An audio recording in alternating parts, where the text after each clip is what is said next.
Japan's Prime Minister Shigeru Ishiba, who has recently entered office, has a couple of requests for its allies. The creation of an Asian NATO and shared control of Washington's nuclear weapons as a deterrent against China, Russia, and North Korea. In an op-ed for the Hudson Institute, which is a Washington, D.C. think tank, Shigeru called for the setup of a NATO-style defense network that would push back against China's territorial ambitions in Asia. Clearly, there are two countries who are not fans of this idea, namely China and Russia. So in this video, we're going to dive into the real reason why Japan is pushing for an Asian NATO, and why it thinks having nukes is the only way to protect itself from some of its more aggressive enemies. Now, our content is not very popular with the CCP because of what we expose about their actions. Because of this, we are constantly fighting against bots that try to downvote our content and leave negative comments. You can help us out by liking our content and sharing it with your friends and family. Now, the way Japan sees it, Ukraine today is Asia tomorrow. Ukraine and Russia have been at war since February of 2022. And at this point, they are fighting a war of attrition. The entire world has had a front row seat to the devastation of Ukraine. And most of us do not want to see something like this happen again anytime soon. Ishiba compares China to Russia and sees Taiwan as the next Ukraine. His fear is that there is no agreement like the one NATO has to require Asian countries to come to Taiwan's defense. China will not be stopped. Ishiba's fears have been confirmed in how the US has dealt with Ukraine. Now, don't get me wrong, the US's support of its ally has been phenomenal. Military aid has been provided, and the White House has been one of the loudest condemners of Russia. However, the US has not fully stepped in, because according to US President Joe Biden, Ukraine is not a member of NATO, so there's no obligations to defend it. China's constant expansion into the Indo-Pacific region is happening at an alarming rate, and Japan is worried that a war could soon develop over Beijing's claims of Taiwan. After China deals with Taiwan, Tokyo is afraid that it will be next.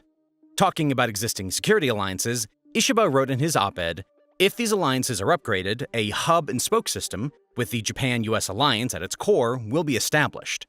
And in the future, it will be possible to develop the alliance into an Asian version of NATO. But what is it about NATO that makes it something Ishiba thinks would work well for Asia? NATO, or the North Atlantic Treaty Organization, is a military alliance that was set up in 1949.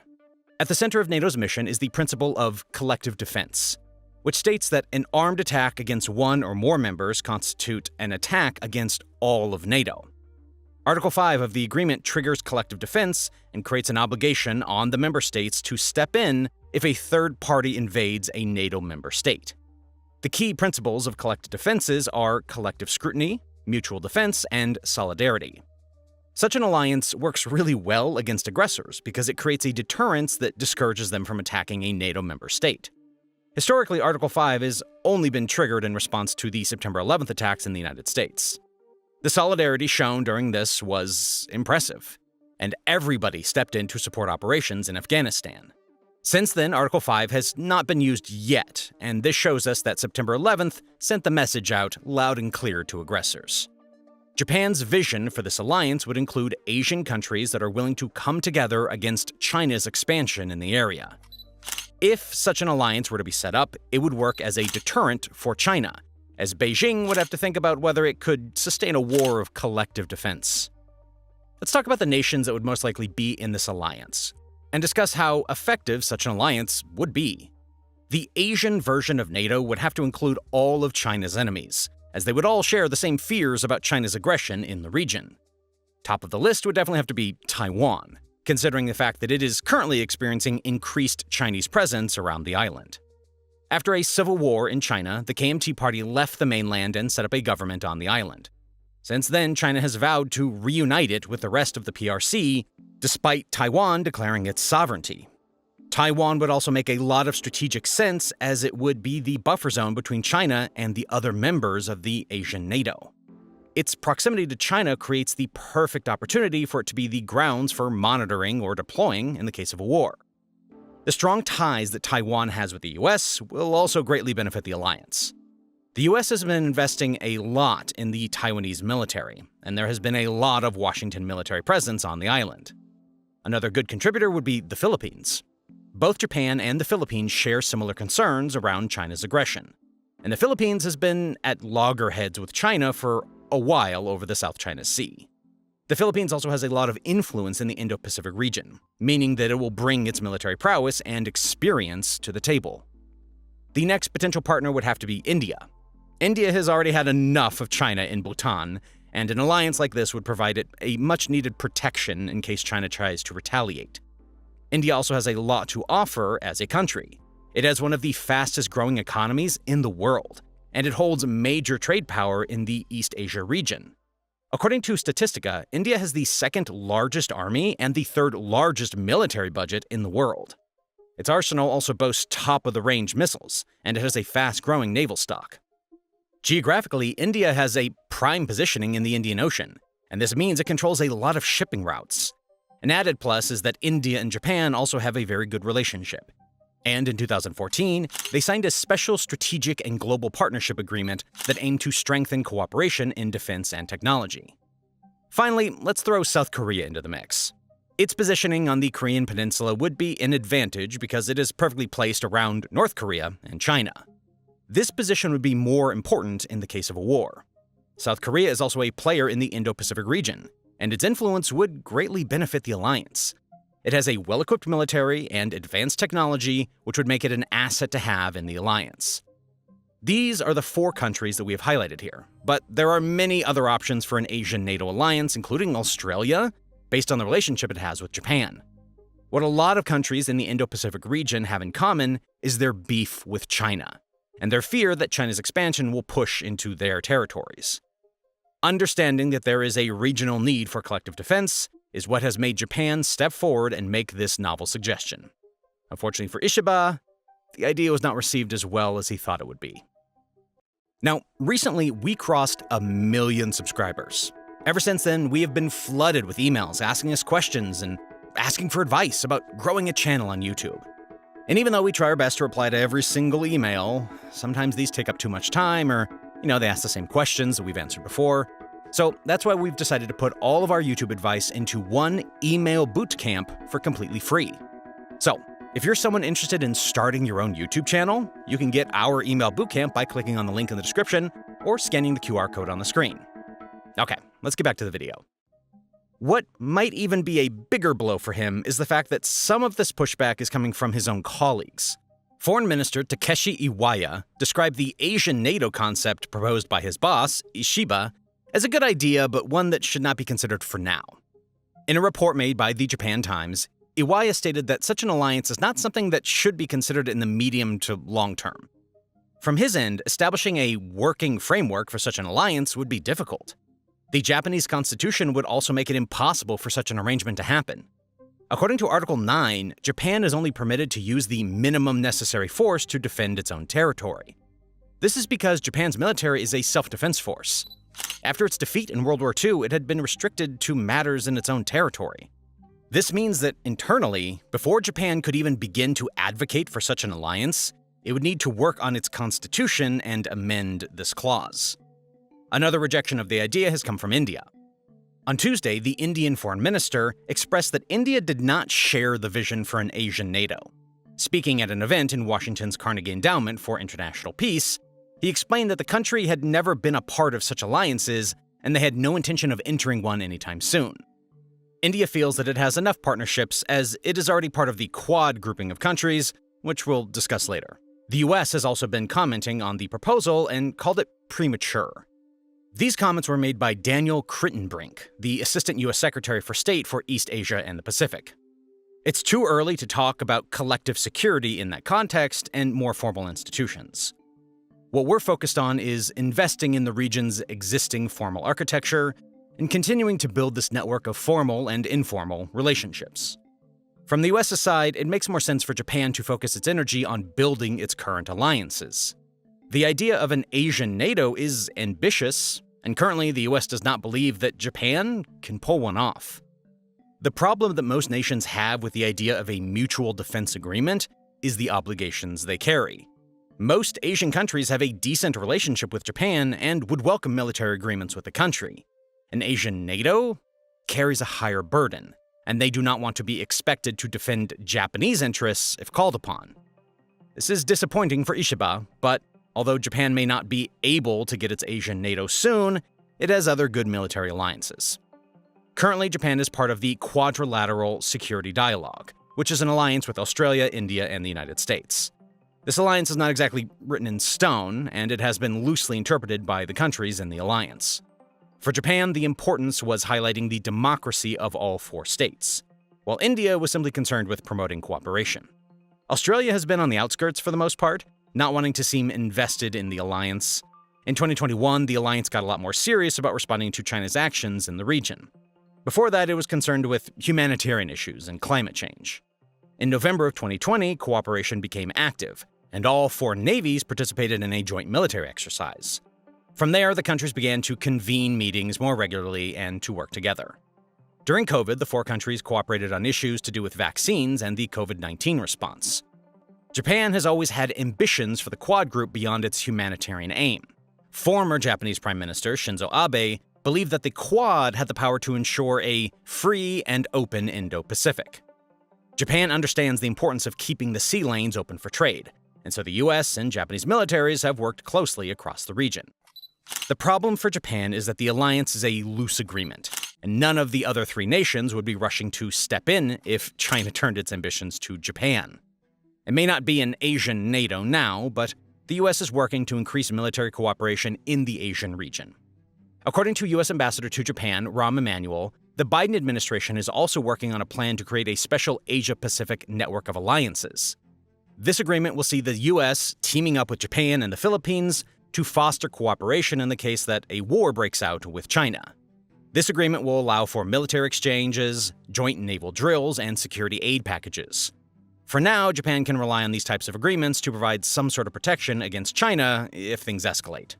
Japan's Prime Minister Ishiba's other request was for control of Washington's nuclear weapons as a deterrent against China, Russia, and North Korea.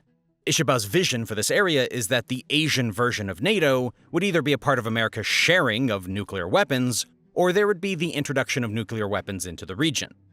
Currently, NATO has a nuclear sharing agreement. This agreement is part of NATO's policy of nuclear deterrence, and it allows member countries without nuclear weapons of their own to participate in the planning for the potential use of nuclear power by member states that have nukes. The armed forces of these countries will be heavily involved in delivering nuclear weapons in the event of their use. And so the agreement basically prepares everybody for nuclear warfare. Parties to this nuclear sharing agreement carry out consultations and have decision-making power on nuclear weapons policy, including their maintenance, storage, and use. Ishiba basically envisioned something similar to apply to the Asian NATO.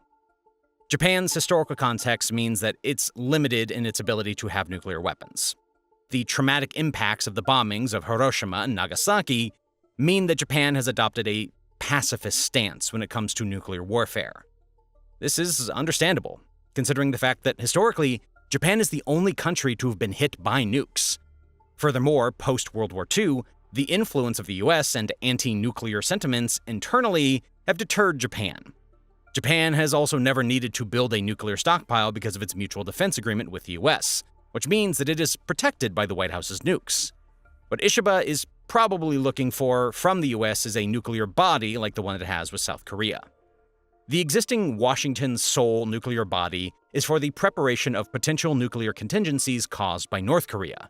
The Japanese version would focus on preparing for nuclear threats from China and Russia. It also seems that the US has been receptive to the conversation, which is a relief for Ishiba. In July, Tokyo and Washington released a joint statement at their Security Consultative Committee meeting, outlining that they shared concerns over China's rapid expansion of its nuclear weapons arsenal, and agreed to strengthen its deterrence. James Schaff, a senior director at the US-Japan Next Alliance initiative at the Sasakawa Peace Foundation USA, commented on this, saying, "The US ROK, Republic of Korea or South Korea, approach is probably a good example of where the US and Japan might go in the future if nuclear threats keep increasing. It's not about nuclear sharing or Japan building up its own nuclear forces, both politically impossible at the moment and not necessary, but about the alliance taking more practical steps to be prepared for US nuclear retaliation if it becomes necessary." The conversation around nukes has always been very touchy for Japan. But the changing military environment is making it a necessity for planning to happen. The government under Prime Minister Fumio Kishida was very anti-nukes, and it chose to stand on Japan's 3 non-nuclear principles: no possession, no permitting, no producing. However, in 2022, former Prime Minister Shinzo Abe stated that talks about nuclear sharing should not be considered taboo during a TV program talk. Tetsuo Fukuda, the chairperson of the ruling Liberal Democratic Party's, the LDP, General Council, commented on the discussion, stating that the debate about nukes was inevitable and should not be shied away from, especially when it has to do with protecting the Japanese people. LDP policy chief Sane Takaichi also backed this viewpoint, stating that discussion over whether to make an exception just when the safety of the people is in peril should not be suppressed. The debate within the country is intense. On the one hand, you have the Japanese Innovation Party, which recommends that the government needs to start discussing a review of the 3 non-nuclear principles and launch talks on nuclear sharing, especially in light of Russia's invasion of Ukraine.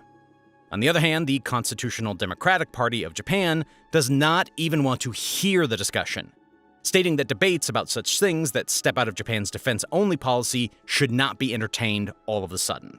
The fear is also that if Japan enthusiastically pursues such conversations, the international community will get suspicious. Japan's stance on nuclear warfare is valid, but it needs to shift in light of the new threats on the horizon. China's acceleration as a nuclear powerhouse is alarming, and Japan may not be able to hide behind deterrence for much longer.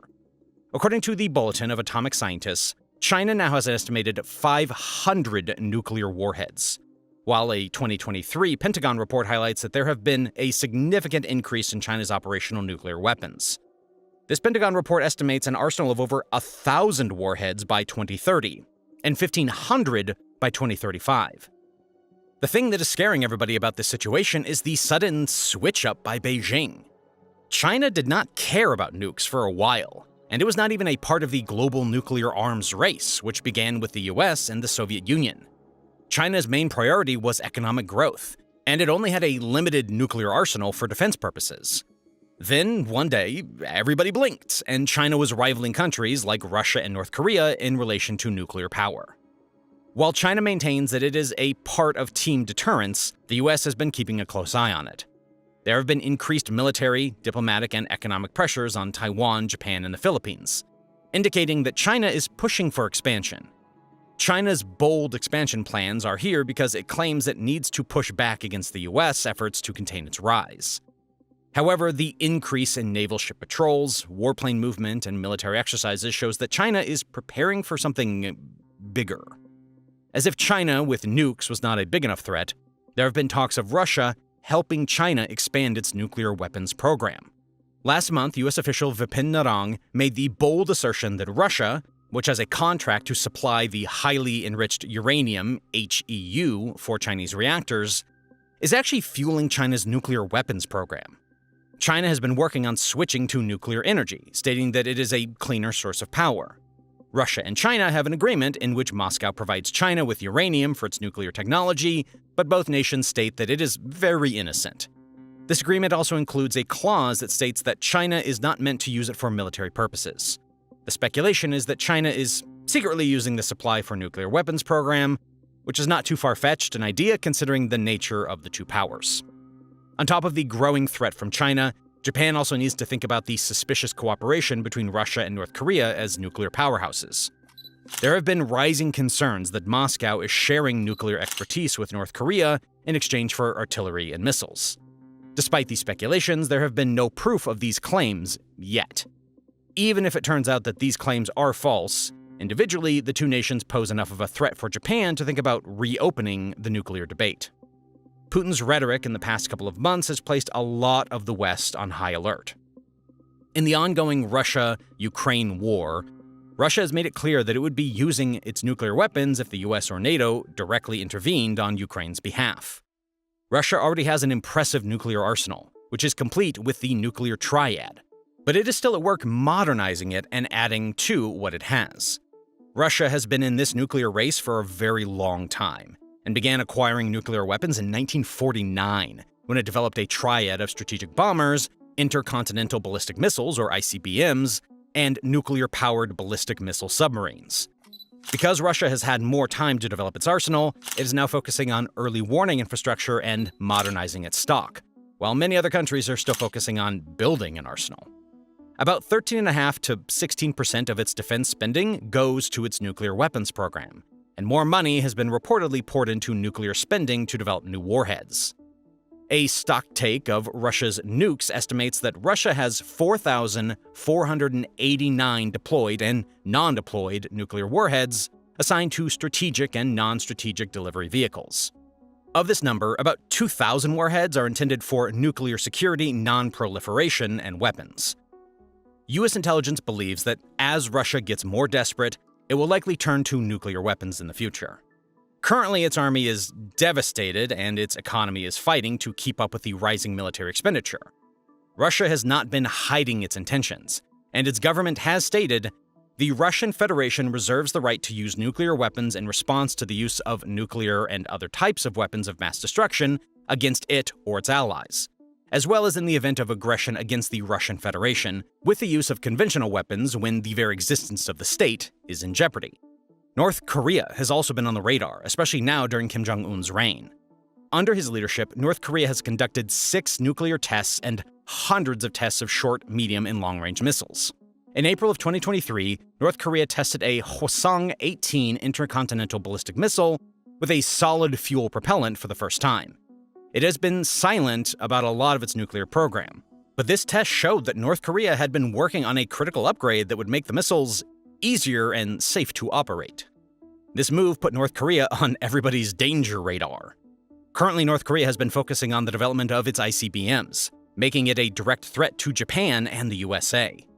As the nuclear underdog, North Korea has been working on developing an arsenal that includes strategic and tactical ballistic missiles and multiple delivery systems. In developing its launch systems, North Korea has been working towards having ground and sea-launched missile systems and prioritized mobile-based systems. The rough estimates suggest that North Korea has around 40 to 60 nuclear warheads, with some saying that it could have as many as 100 warheads in its current inventory. Japan may want to be in denial about it, but the truth is that a nuclear war is imminent. Its past should be what makes it more active in the nuclear conversation. Its pacifist policy, which made sense post-World War II, does not make sense when global powers are arming themselves with nuclear weapons. A revising of its law around nukes and the creation of a nuclear sharing program will help Japan safeguard itself from nuclear escalation. While the debate will go on internally, Prime Minister Ishiba has already set out his intentions as a leader. Right at the beginning of his term of office, Prime Minister Shigeru Ishiba has made it pretty clear what his intentions are for Japan's foreign policy. Currently, the alliances that he has with countries like India, the US, and Australia seem inadequate for the rising threat that is China. Internally, there's still a lot of debate about whether Japan is ready to begin nuclear sharing or whether there should be an Asian NATO. The general consensus seems to be that it is way too soon for the conversation on both matters. While his government may feel that way, Ishiba has an understanding that things are changing swiftly, and that the pacifist policy that Japan once knew was not going to offer the support needed. August 26, 2024. Around 11:30 a.m., Japan's self-defense force put its fighter jets on high alert. The reason? An enemy aircraft had invaded Japanese airspace. It was a Chinese military Y-9 intelligence-gathering aircraft that was detected near Japan's Danzhou Islands, after which Japan issued a warning to the Chinese aircraft. This is the picture of the aircraft that the Japanese Ministry of Defense provided. According to the Japanese Defense Ministry, this was the Chinese military's first known invasion into its territorial airspace. The harsh truth why China keeps doing this to Japan is because it is militarily far more superior than Japan. In fact, it's not just China. 2 other nuclear powers could also wreak havoc on Japan at any time. But this sentence would become irrelevant in the next few years because what Japan is doing will blow your mind, and Japan's enemies are hating it. 23rd of December, 2022. The Japanese cabinet announced a budget that surprised the entire world. It made global headlines, as it was the first time since World War II that the world had seen something like this. prompting Japan to pump up defense spending, raising it by more than 27% to around $50 billion. The long-standing pacifist nation now third behind the US and China. In December of 2022, Japan announced its 2023 budget, but what shocked the world was that Japanese Prime Minister Fumio Kishida approved a whopping 6.8 trillion yen, or about $51.4 billion, to upgrade their military. This was a 26.3% increase in defense spending compared to 2022, and its largest military budget increase since World War II. Not just that, this sleeping giant has even taken bold moves to become one of the top military powers in the next few years. As of 2024, Japan is the 8th largest military spender globally. But not anymore, because things are about to change dramatically and fast. On December 16, 2022, Japan unveiled its biggest military buildup with its $320 billion 5-year defense plan that will make Japan the world's 3rd largest military spender after the United States and China. And these preparations are aimed at countering some of the most significant threats that have not only emerged but continue to grow around Japan. It even published a document on its national security strategy that has mentioned the measures it would take to counter its threats. Japan is abandoning its pacifism, all while firmly being aligned with the US. So the question is, what instigated a pacifist nation like Japan to take such a bold move? What are Japan's biggest threats, and how is Japan planning to counter them? But before we dive in, know that the countries we are going to be exposing might not like this and could use their bots to suppress this video. But you can help us fight back by hitting the like button. This boosts the video in the algorithm and it reaches more people. Alright, now let's begin the video. After World War II, Japan remained as a peaceful nation, avoiding involvement in any major conflicts. In fact, Article 9 of the Japanese Constitution contains a no-war clause. And this basically means that Japan will not use war or military force in settling international disputes. It has formally renounced war as a sovereign right. This article came into effect on May 3, 1947, immediately after World War II.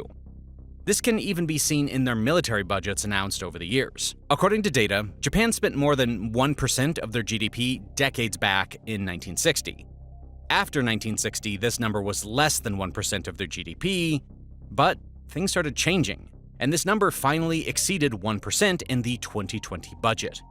But according to the goal it is outlined in its 2022 National Security Strategy, Japan is all set to increase this number to 2% of its GDP in the next few years.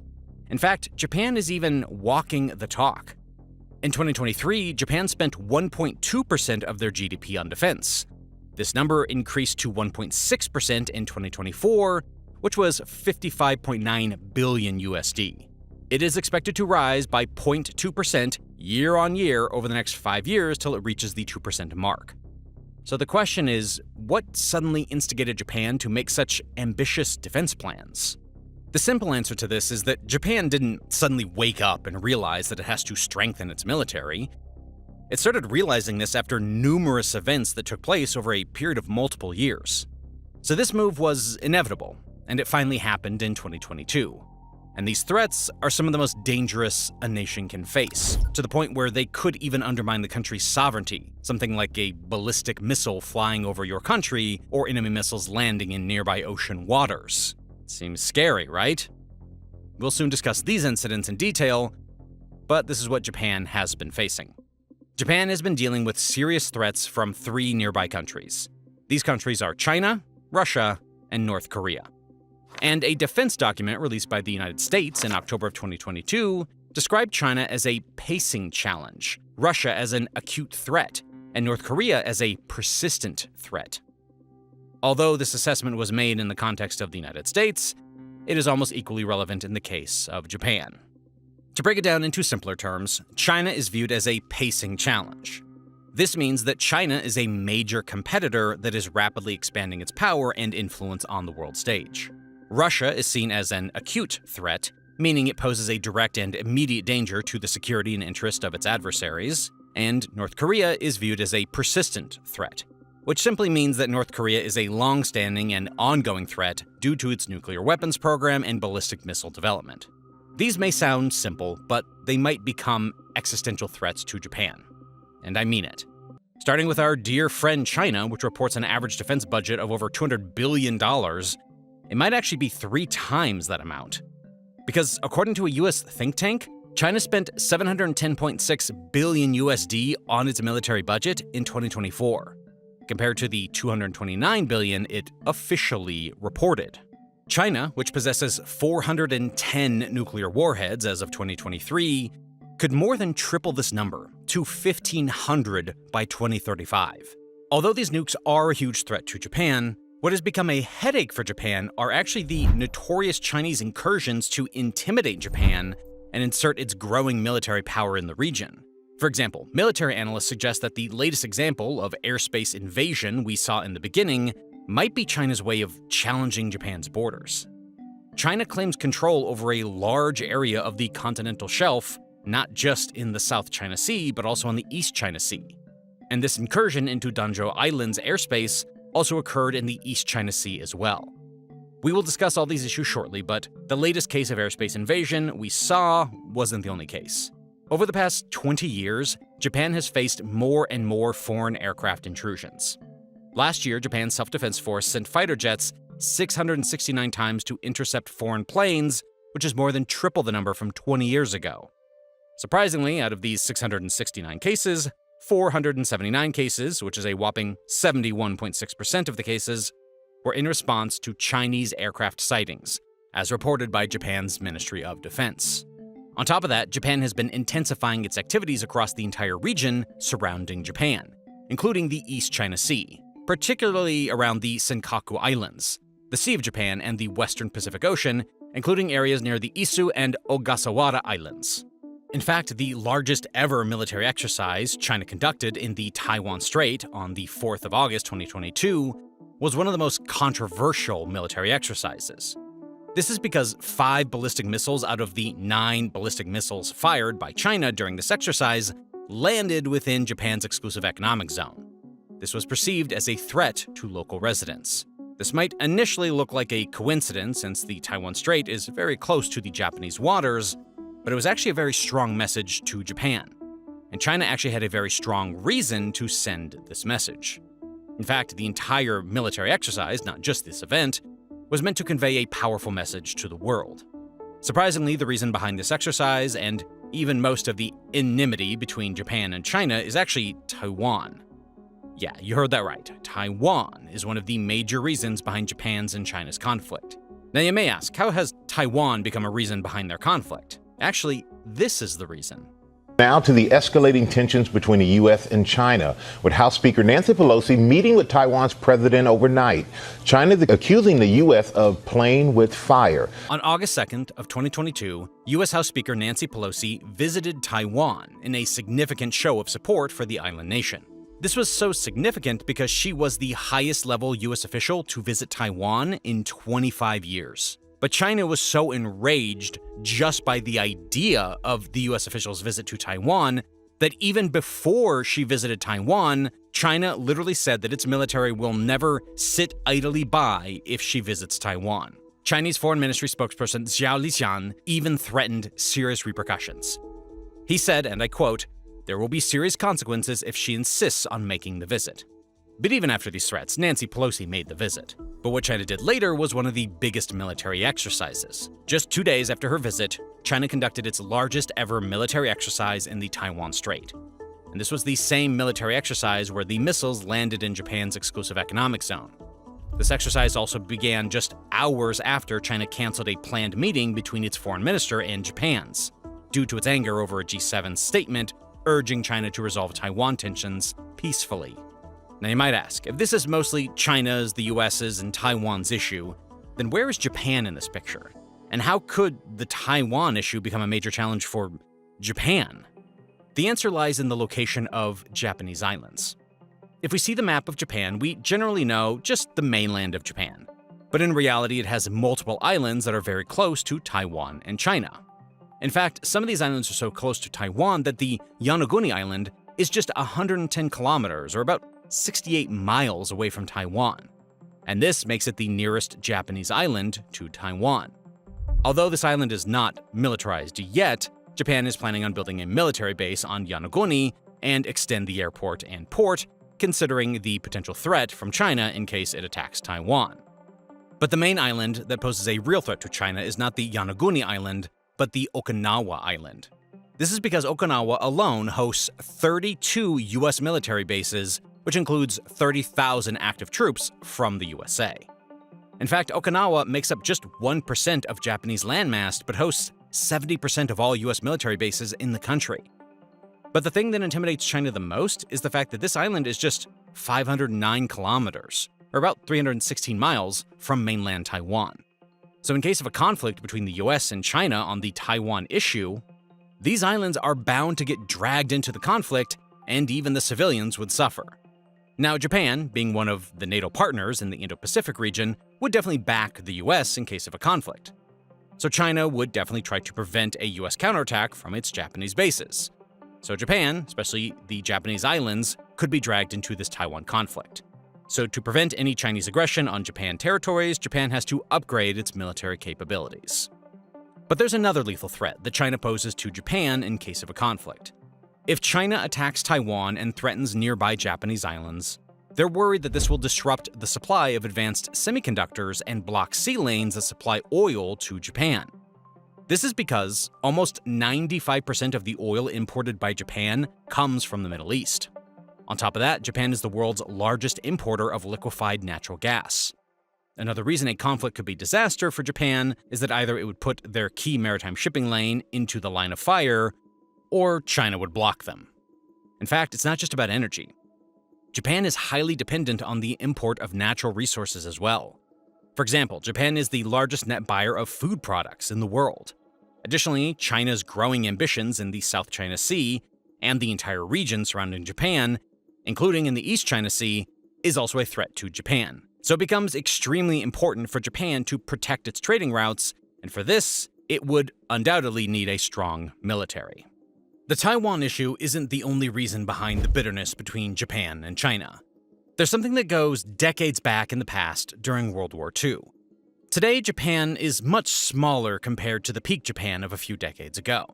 Because this is what Japan looked like at its peak. This empire at its peak encompassed a vast territory spanning across East Asia and Southeast Asia. It included large portions of China, the entire Korean peninsula, Taiwan, the Philippines, parts of Indonesia, Malaysia, Brunei, Singapore, Myanmar, and Thailand. They also controlled numerous islands in the Pacific Ocean, including the Mariana Islands, Caroline Islands, Marshall Islands, and parts of the Solomon Islands. These territories were collectively known as the South Seas Mandate, which Japan received after World War I as a League of Nations mandate. However, the degree of Japanese control varied across these territories, with some areas experiencing direct rule and others governed indirectly through puppet regimes or military occupation. As you can see in the map, it also shows a huge portion of present-day China under Japanese control. This included the northeastern region of Manchuria, which they had annexed to form the puppet state of Manchukuo. Additionally, Japan occupied large areas of northern China, including major cities like Beijing and Tianjin. Yeah, you heard that right. Japan once controlled the present-day capital of China. They also controlled parts of central and eastern China, extending their influences to cities such as Nanjing, Wuhan, Shanghai, and Ningbo. Although Japan had huge areas under its control at its peak, its methods of occupation were often brutal and inhumane. Japan committed numerous war crimes, including mass killings, torture, and the use of forced labor.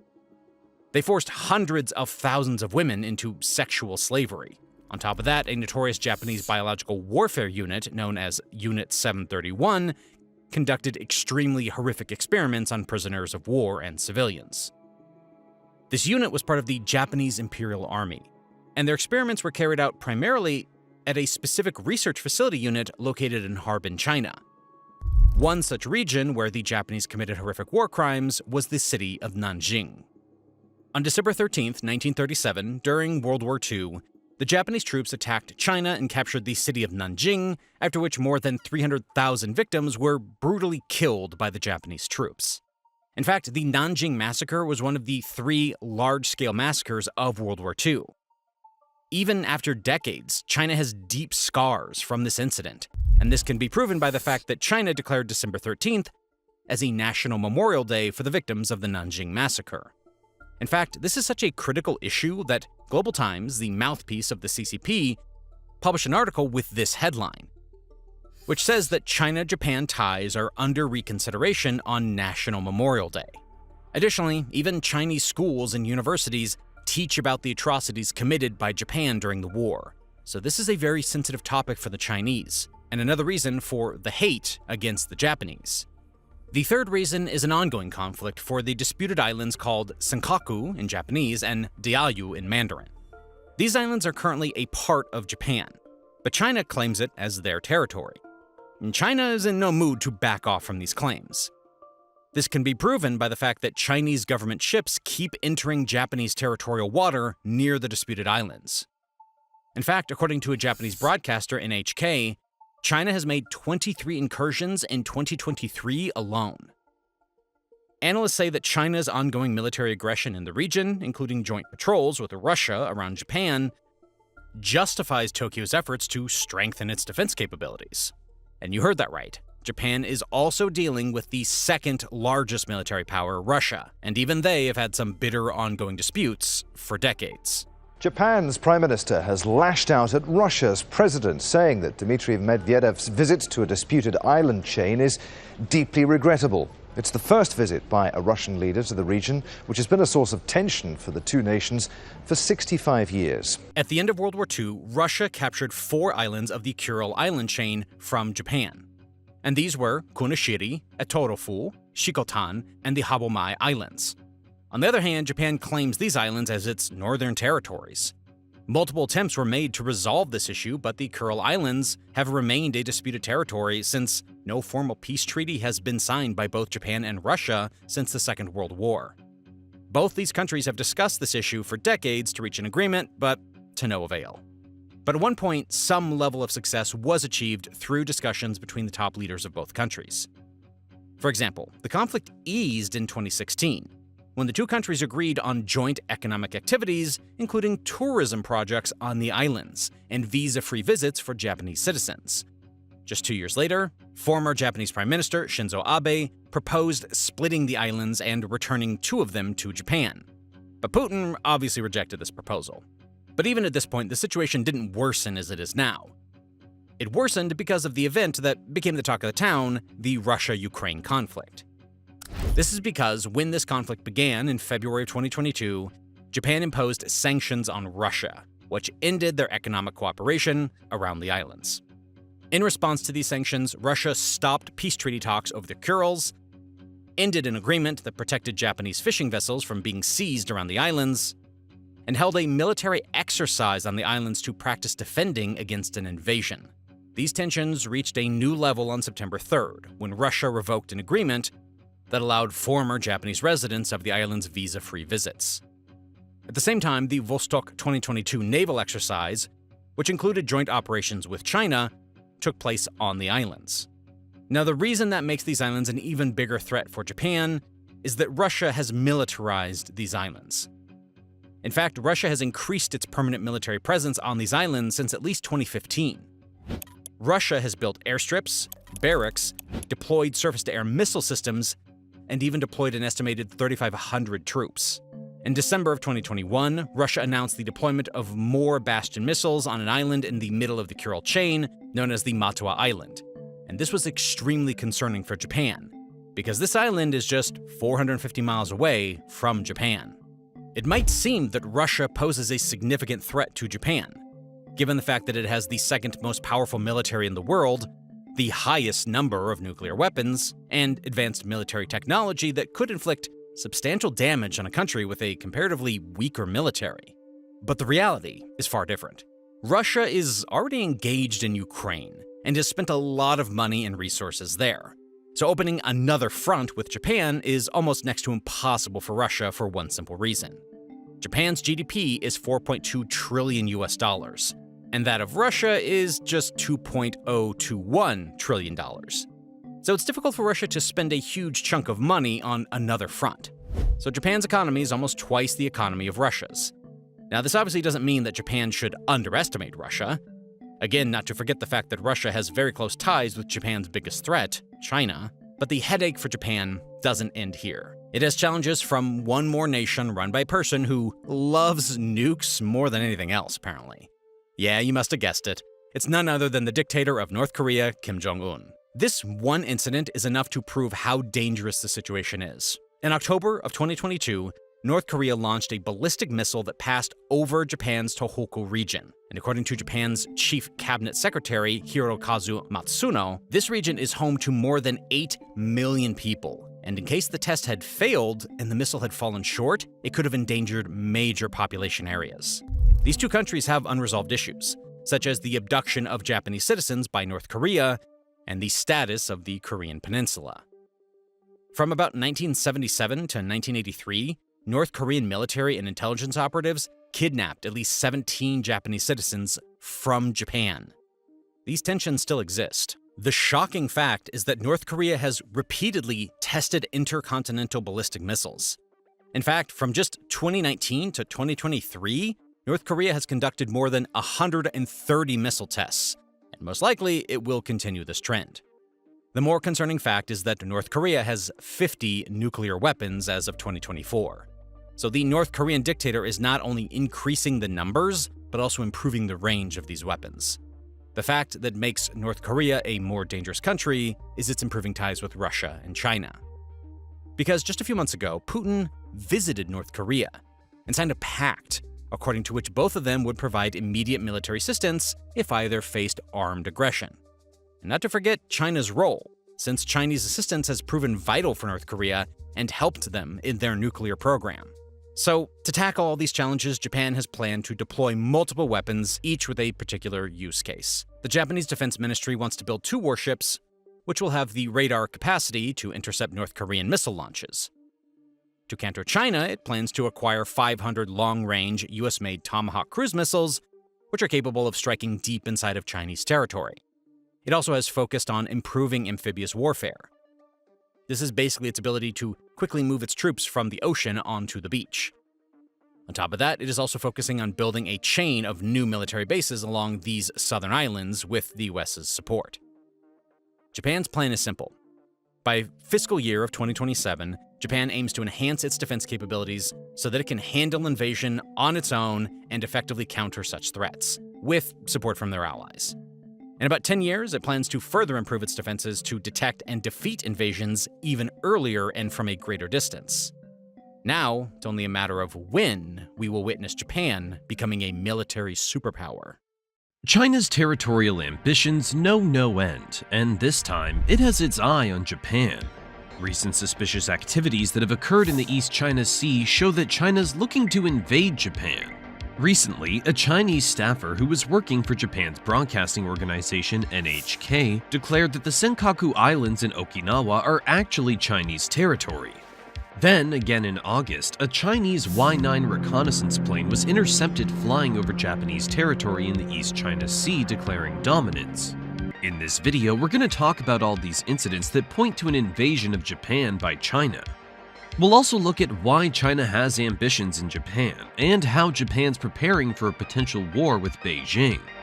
Topics like this aren't the algorithm's favorite, but we're committed to providing you with informative content. To help us fight against the CCP bots, please give this video a like and share it with your friends and family too. Right, let's get into today's topic. The 40-year-old Chinese staffer who made this bold statement had been working under the NHK since 2002, and his job was to translate Japanese news into Chinese and read the text on live radio. On this particular day, during his delivery of the news script on air, he went off script and stated that the Senkaku Islands in Japan's Okinawa prefecture are Chinese territory. In his rant, he went on to say, "I could not allow the Japanese government and media to deny the history of invasion and glorify militarism." He further claimed that NHK's news telling was whitewashed, stating, "I always felt opposed to NHK's bullshit way of ignoring the truth of history." NHK was completely taken aback by the comments and terminated his contract on the spot. While the comments and controversy came out of nowhere, the views of the Chinese staffer are a reflection of popular opinions in China. The timing of the staffer's outburst is also interesting, considering China's movements around the islands. Because China has such strong feelings about the ownership of the islands in Okinawa, it's no surprise that it has intentions of invading the region. There have been many reports of China sending aircraft and ships to the region for military intelligence gathering. In a particular incident in August, the intelligence-gathering aircraft entered Japan's territorial airspace around some remote islands in the East China Sea. The Y-9 reconnaissance plane first began by flying in a rectangular circuit pattern on the eastern side of the Danzhou Islands before heading west and crossing into territorial airspace. The Japanese Defense Ministry says it immediately sent out Air Self-Defense Force fighter jets to respond to the alleged intrusion, but no confrontation with the Chinese plane was reported. Although the violation of Japan's airspace was very brief, Japan wasn't having any of it. Chief Cabinet Secretary Yoshimasa Hayashi explained that the action by the Chinese military was a serious violation of territorial rights and a direct threat to Tokyo. Chinese Foreign Ministry spokesperson Lin Jian claimed that the incident was a mistake and China had no intention of violating the country's airspace. The spokesperson also claimed that there were ongoing investigations going on in China to figure out what happened. Japan has become very concerned in the past couple of years because of China's increased activity around Japanese waters and airspaces. The Danzhou Islands, where China's reconnaissance plane was seen, are an important Japanese national monument and wildlife protection area. These islands are in the East China Sea and are just 100 miles or 160 kilometers from the Japanese main island of Kyushu.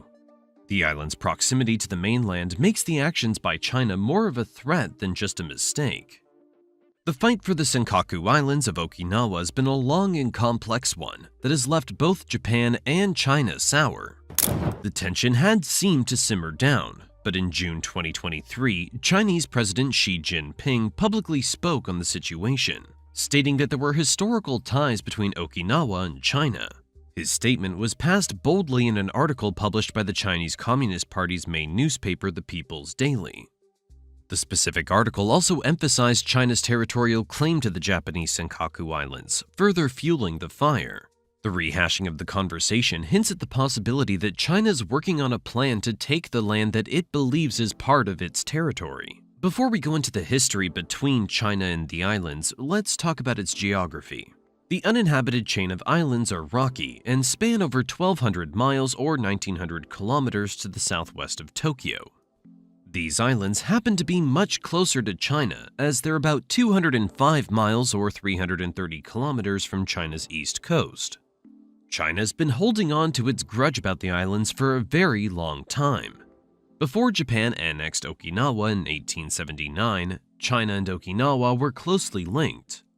The two states shared a lot of culture and religion, and many Chinese people migrated to the island.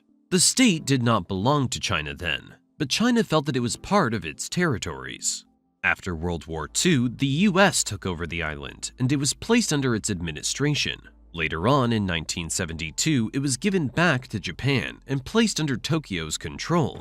Currently, Okinawa is what is known as a prefecture. Prefectures hold some autonomy of their own, but are linked to a nation. In other countries, a prefecture would be the same as a state or province. These provinces have local autonomy, but rely on the central state mainly. Japan has 47 prefectures, and they're governed similarly to the states in the US. This particular dispute in Okinawa is over 5 islands, namely Utsurijima, Taishaojima, Kubajima, Kitakojima, and Minami Kojima. Although Japan administers these islands as part of Okinawa, both the People's Republic of China and Taiwan claim ownership of the island. Beijing's first issue came in 2012, when Tokyo bought the islands from a Japanese owner. China felt that this was a disregard for its claim and an attack on its sovereignty. In 2013, China suddenly announced that it would be creating a new air defense identification zone on the East China Sea. The zone would require countries flying in the area to identify themselves and follow special Beijing procedures before they could proceed. Both Japan and the US ignored this order, and Japan considered it a unilateral escalation.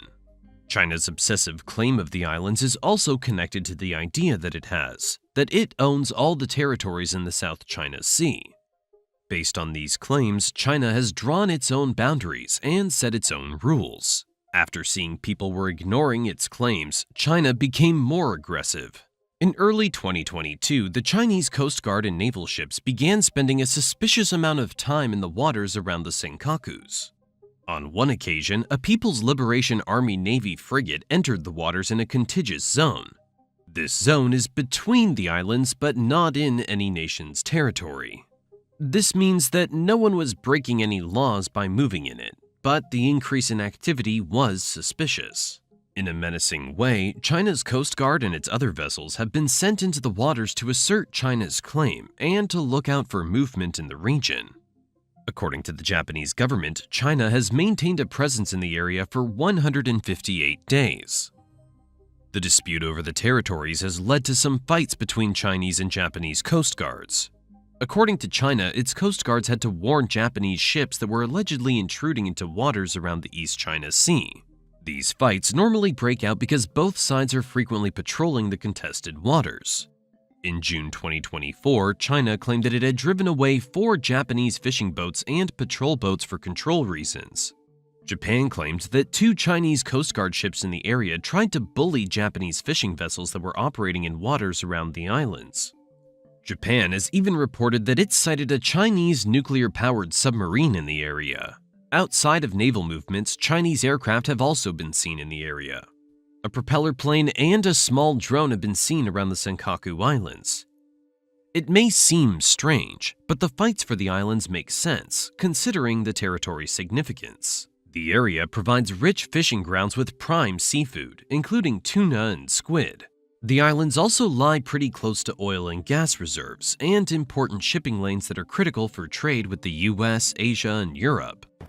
From a military perspective, the islands also have a lot to offer. Because of their location, they would be the perfect place for military bases, which would control territorial safety from those points. This position will allow for monitoring, and it would deter other forces that move around the waters. Some people may think that claiming that China wants to invade Japan based on these incidents is an exaggeration, but there's a lot to show that China is indeed looking for war. The first thing that many may find trivial is the fact that China's out for revenge. In a lot of ways, China attributes its embarrassment and fall to Japan in its different eras. China's century of humiliation was a time when Beijing experienced loss after loss, and some of those losses were at the hands of Japan. In this century, China lost a lot of territories and dropped its titles as a dynasty. Let's take a look at 2 significant battles between Japan and China. In 1894, both the Qing dynasty and Japan's Meiji government claimed the Korean peninsula.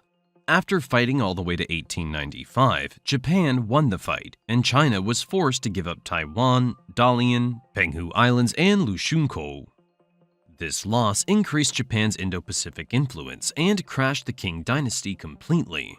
As if one war wasn't enough, the Second Sino-Japanese War came between 1937 and 1945. Japan had invaded Manchuria, and China was fighting hard to resist Japan's aggression in the area. Although Japan eventually surrendered after US intervention, a lot of damage had been done. An estimated 20 million Chinese people died during the war, and a lot of its infrastructure was destroyed.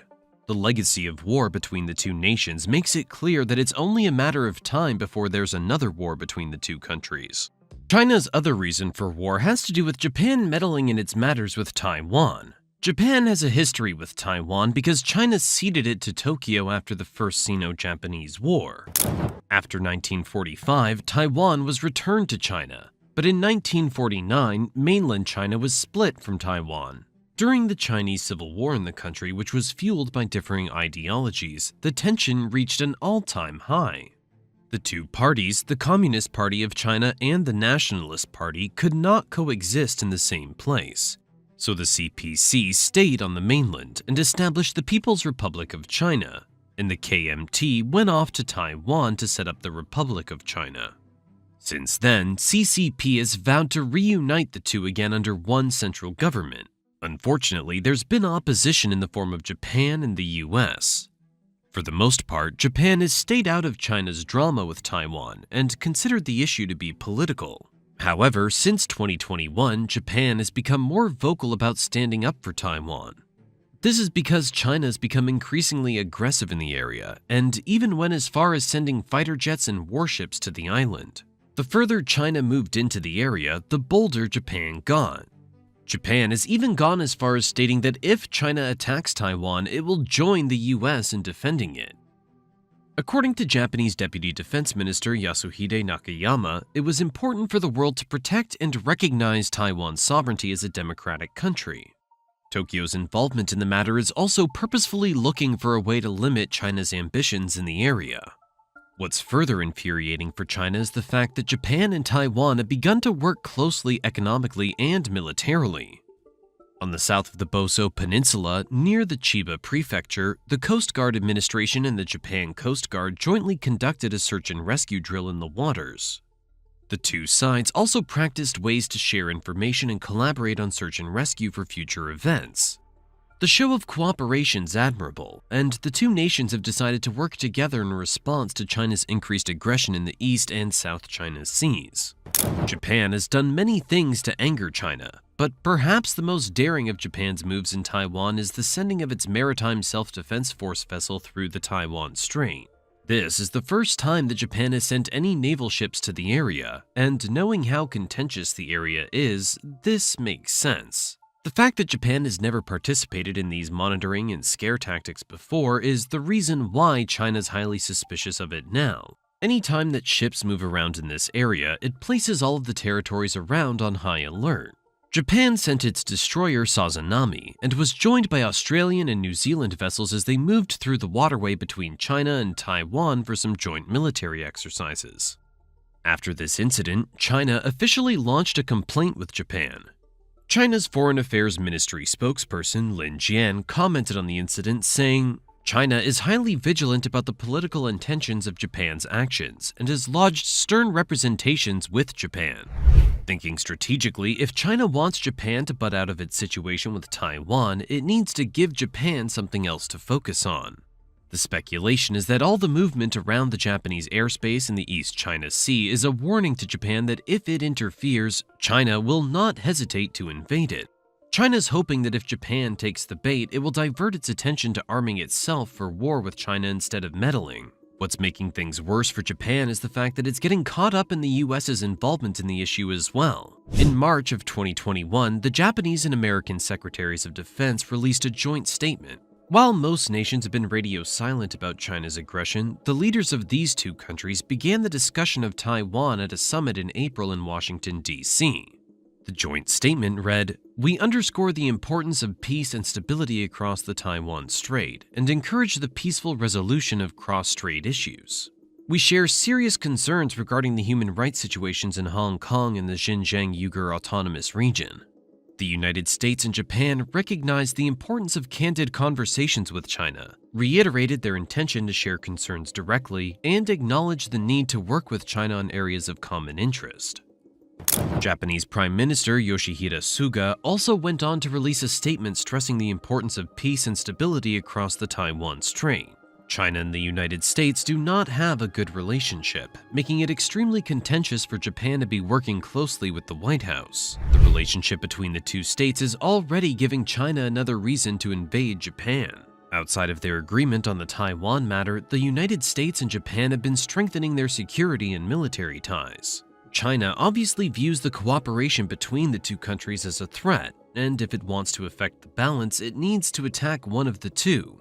Japan has become the victim based on its pre-existing issues with China. The US has its own agenda in Taiwan and the Okinawa Islands that China recognizes and is afraid of.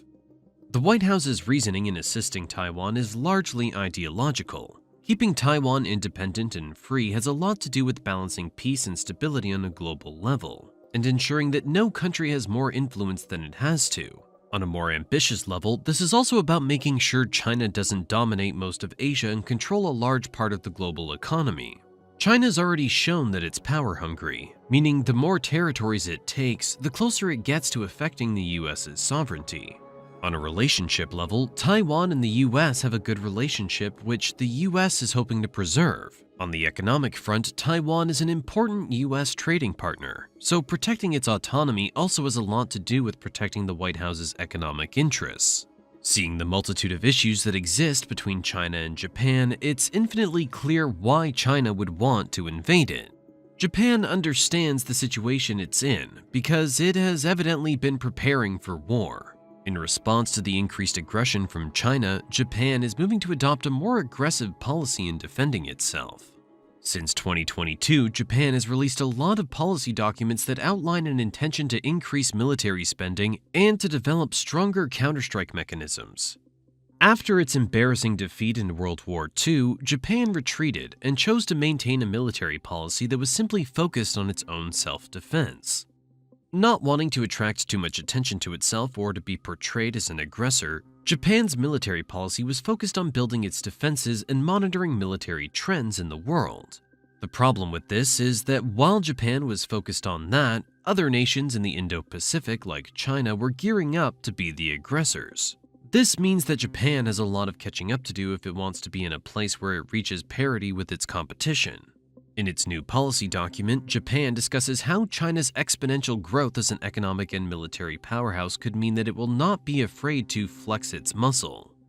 The current gap between China's military budget and Japan's is alarming, with Beijing spending 4.5 times more on its defense than Tokyo. And that's just comparing China's official numbers. As we've covered before, China has a habit of understating its military spending by a lot. In preparation for potential conflict, Tokyo has been working hard to increase its budget. It's so far committed to increasing its defense-related spending to 2% of its gross domestic product, or $320 billion in the next 5 years. In order to increase its ability to defend, Japan's cabinet has confirmed Japan's biggest defense budget to date. The plan for 2024 is to increase the budget to a whopping $56 billion.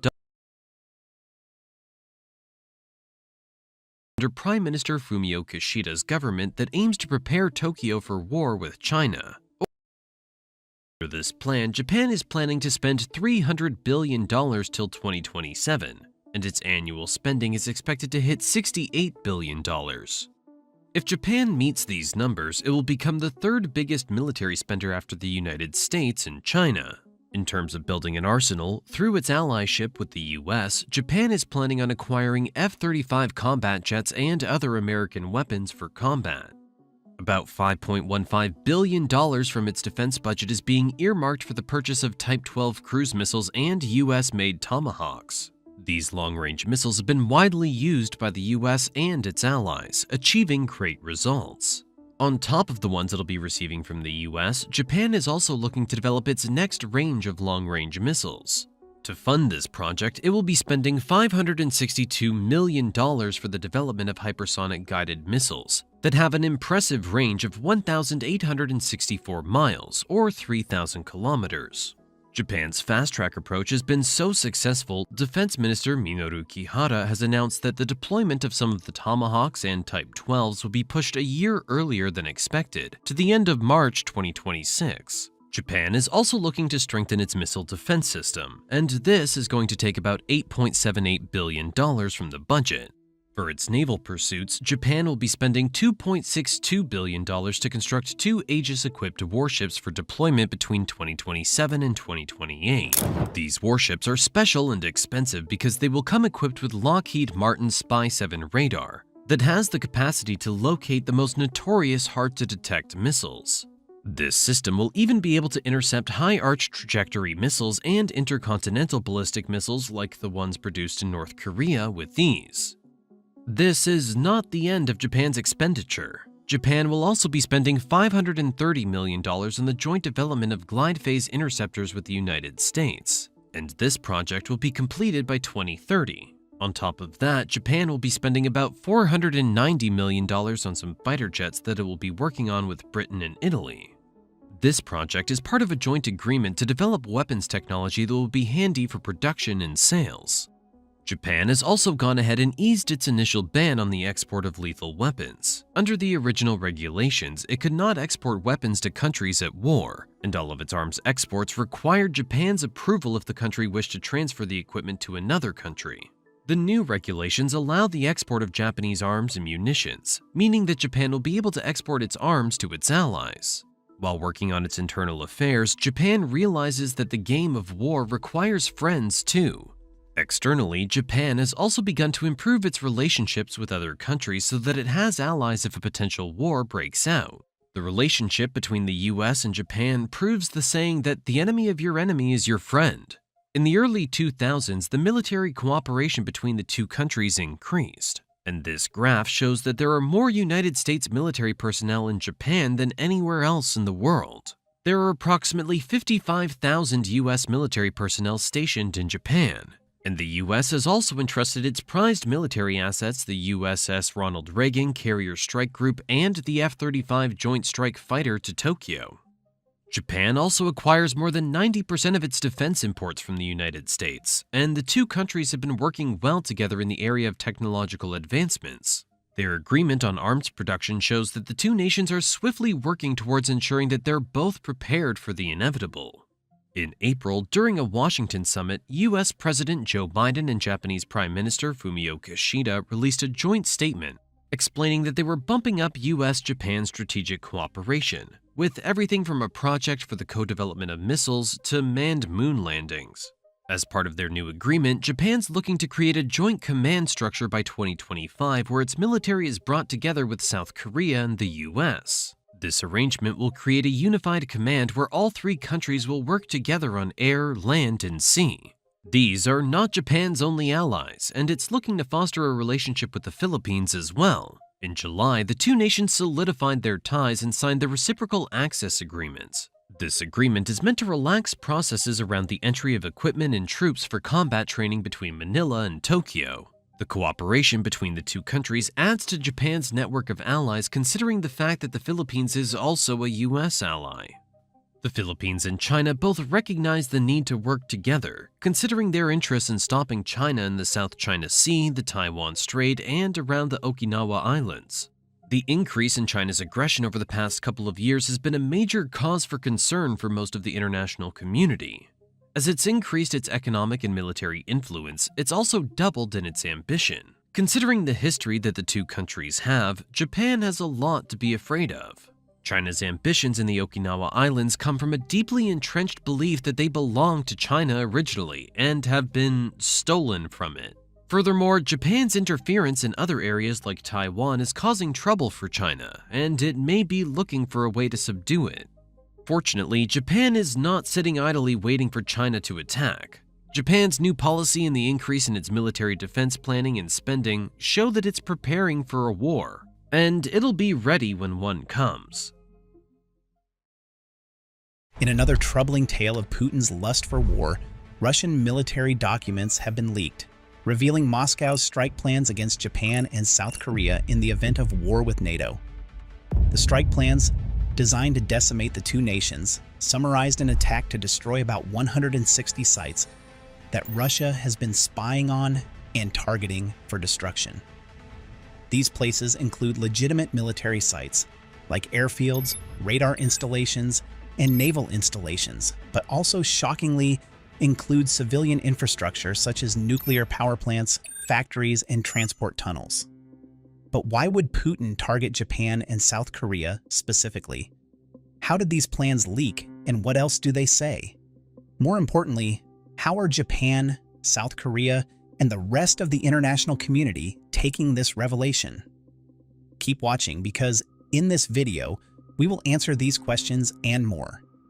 The strike plans, created between 2008 and 2014, have been used for years to train senior Russian military officers, preparing them for an assault in northeastern Asia. The fact that these plans had been in use to the point of being used for training indicates a high level of strategic planning and readiness for war on Moscow's part. Of the 160 identified targets, 82 are military sites, such as command centers and radar installations. The remaining targets include critical civilian infrastructure, such as Japan's Kanmon Tunnel and nuclear energy complexes. In South Korea, strategic bridges and major industrial sites, including the Pohang Steelworks, were also designated as priorities. The plans highlight the use of the KH-101 cruise missile as a key weapon in the scenarios described. This system, designed for precision strikes, was proposed as the choice weapon to neutralize key installations in Japan and South Korea. One scenario includes a simulated attack on a Japanese radar base at Okushiritu, featuring detailed assessments of target structures and expected damage. A note on 2 South Korean command and control bunkers includes estimates of the force needed to breach their defenses.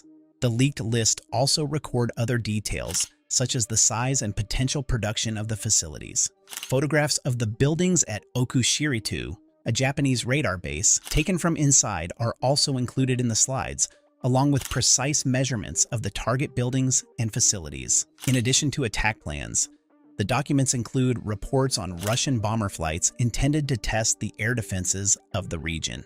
This offers a rare glimpse into factual evidence of Russia's habit of regularly testing its neighbors' air defenses, something that we're sure they would have wanted to keep hidden. One report details a February 2014 mission during the annexation of Crimea, where Tu-95 bombers conducted flights near South Korea and Japan, documenting responses from local air forces.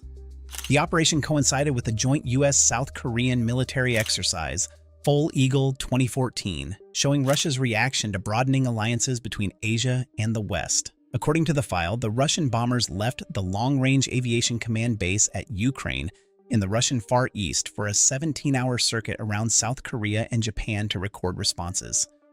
There were 18 intercepts, involving 39 aircraft. The longest encounter was a 70-minute escort of a pair of Japanese F-4 Phantoms, which, according to the Russian pilots, were unarmed. Only 7 intercepts were carried out by fighter jets with air-to-air missiles. The route is almost identical to that taken by 2 Tu-142 maritime patrol aircraft in early 2024 when they circled Japan during strategic exercises in the Pacific in September, including a flight over the disputed area near the Kurils. We will dive more into the Kurils later in the video, but the point is, this is how Russia has been collecting information, spotting weaknesses, and readjusting its plans to match the new findings. These details really show the depth of Russian preparations for a potential conflict in the region.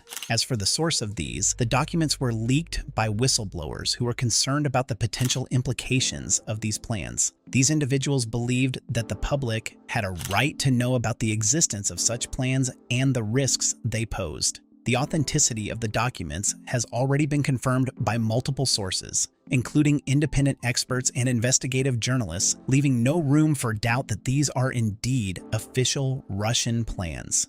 But the question remains, why does Russia have secret plans to attack Japan and South Korea? Well, the answer to that lies in a mix of geopolitical strategies, historical tensions, and strategic considerations. Let's dive into them. Before that, as always, thank you for your support. Putin's bots and the algorithm heavily suppress our reach every time we talk about military topics, so please keep liking and sharing our content as that greatly helps the channel. Right? Back to it. Japan and South Korea are specific targets for several reasons. Both countries are close allies of the United States and have strong military and economic ties with NATO. This makes them strategic points of interest for Russia, which views them as extensions of Western influence in East Asia. This is especially true since Japan and South Korea host U.S. military bases, which play a crucial role in regional security and defense cooperation. In Japan, there are several significant U.S. military bases. For instance, Kadena Air Base in Okinawa is one of the largest and most important U.S. Air Force installations in the Asia-Pacific region. It's a critical hub for air operations, providing strategic reach and flexibility. Another key base is Yokota Air Base, located in Tokyo. This base serves as the headquarters for U.S. Forces Japan and is essential for coordinating military operations and joint exercises. Misawa Air Base, situated in Aomori, is another vital installation that hosts both U.S. and Japanese forces, highlighting the close defense cooperation between the two countries. Additionally, Naval Air Facility Atsugi in Kanagawa supports naval aviation operations and plays a significant role in maintaining regional maritime security. In South Korea, U.S. military bases are equally important. Camp Humphreys in Pyeongtaek is the largest U.S. overseas military base, serving as the headquarters for U.S. Forces Korea. This base is a central hub for command and control operations and supports a substantial number of troops. Osan Air Base, located in Songtan, is another major installation that provides critical air support and enhances the U.S.-South Korea defense posture. Camp Casey in Dongducheon is an important base that supports the U.S. Army's presence in South Korea, while Kunsan Air Base in Gunsan plays a key role in air operations and serves as a deterrent against regional threats. The presence of these bases highlights the strategic importance of the U.S.-South Korea alliance in maintaining stability and security in the region. The U.S. military presence in both Japan and South Korea not only strengthens bilateral defense ties, but also enhances regional security by deterring potential aggressors. These bases facilitate joint training exercises, improve interoperability, and provide rapid response capabilities in times of crisis. They also serve as critical logistics hubs, supporting operations across the Asia-Pacific region. The strategic location of these bases allows the U.S. to project power and respond to various contingencies effectively. They enable quick deployment of forces and resources, ensuring that the U.S. and its allies are prepared to address any security challenges that may arise. This presence also fosters greater cooperation and trust between the U.S., Japan, and South Korea, contributing to a more stable and secure regional environment. By targeting Japan and South Korea, Russia aims to disrupt the support network for U.S. forces stationed in the region. Additionally, both countries individually have significant military capabilities and advanced technological infrastructure, making them valuable targets in the event of a conflict. Japan, for instance, with a military budget of $55.1 billion a year, has a robust missile defense system and a well-equipped self-defense force. South Korea is no slouch either, and with a military budget of approximately $46.3 billion, it has a strong military presence and advanced industrial capabilities. By targeting these assets, Russia aims to weaken the overall defense posture of the region and create a more favorable strategic environment for itself. Japan's economic and technological prowess also makes it a significant target. As the world's third-largest economy with a GDP of $4.25 trillion in 2024, Japan is a critical player in global trade and technological innovation. Tokyo also has the world's second-largest foreign exchange reserves, worth $1.4 trillion, and the third-largest financial assets in the world, valued at $12 trillion. Disrupting Japan's infrastructure would have far-reaching economic consequences, not just for Japan, but for the entire region and the world, and this would all play out in Russia's favor. South Korea, too, plays a vital role in the global economy, particularly in the technology and manufacturing sectors. Targeting South Korea's infrastructure would disrupt global supply chains, affecting industries worldwide. Additionally, Japan and South Korea's geographical proximity to Russia and their strategic locations in East Asia make them ideal targets. Control over these countries would provide Russia with a significant advantage in the region, allowing it to project power more effectively and counter the influence of the United States and its allies. By destabilizing Japan and South Korea, Russia aims to create a more favorable security environment for itself, reducing the threat posed by U.S. and NATO forces in the region. Coming back to NATO, its presence and its expanding influence in East Asia is another major contributing factor to this situation. Russia perceives NATO as a direct threat to its security and interests. By having plans to target Japan and South Korea, both of which are close allies of the United States and have strong ties with NATO, Russia aims to counterbalance NATO's influence in the region. On top of these, there are even more reasons for Russia's attack plans. Historical tensions and rivalries no doubt played a crucial role in shaping these leaked plans. Going back in time, Russia's involvement in East Asia dates back to the early 20th century, with events like the Russo-Japanese War significantly altering the balance of power in the region. These historical dynamics continue to influence Russia's strategic thinking and its approach to regional security. The Russo-Japanese War was a pivotal conflict, that set the stage for future tensions. Japan's decisive victory over Russia marked the first time an Asian power had defeated a European power in modern history, altering the balance of power in the region. This loss was a significant blow to Russia's prestige and influence in East Asia, and the memory of this defeat continues to shape Russian strategic thinking. The Cold War era further entrenched these rivalries.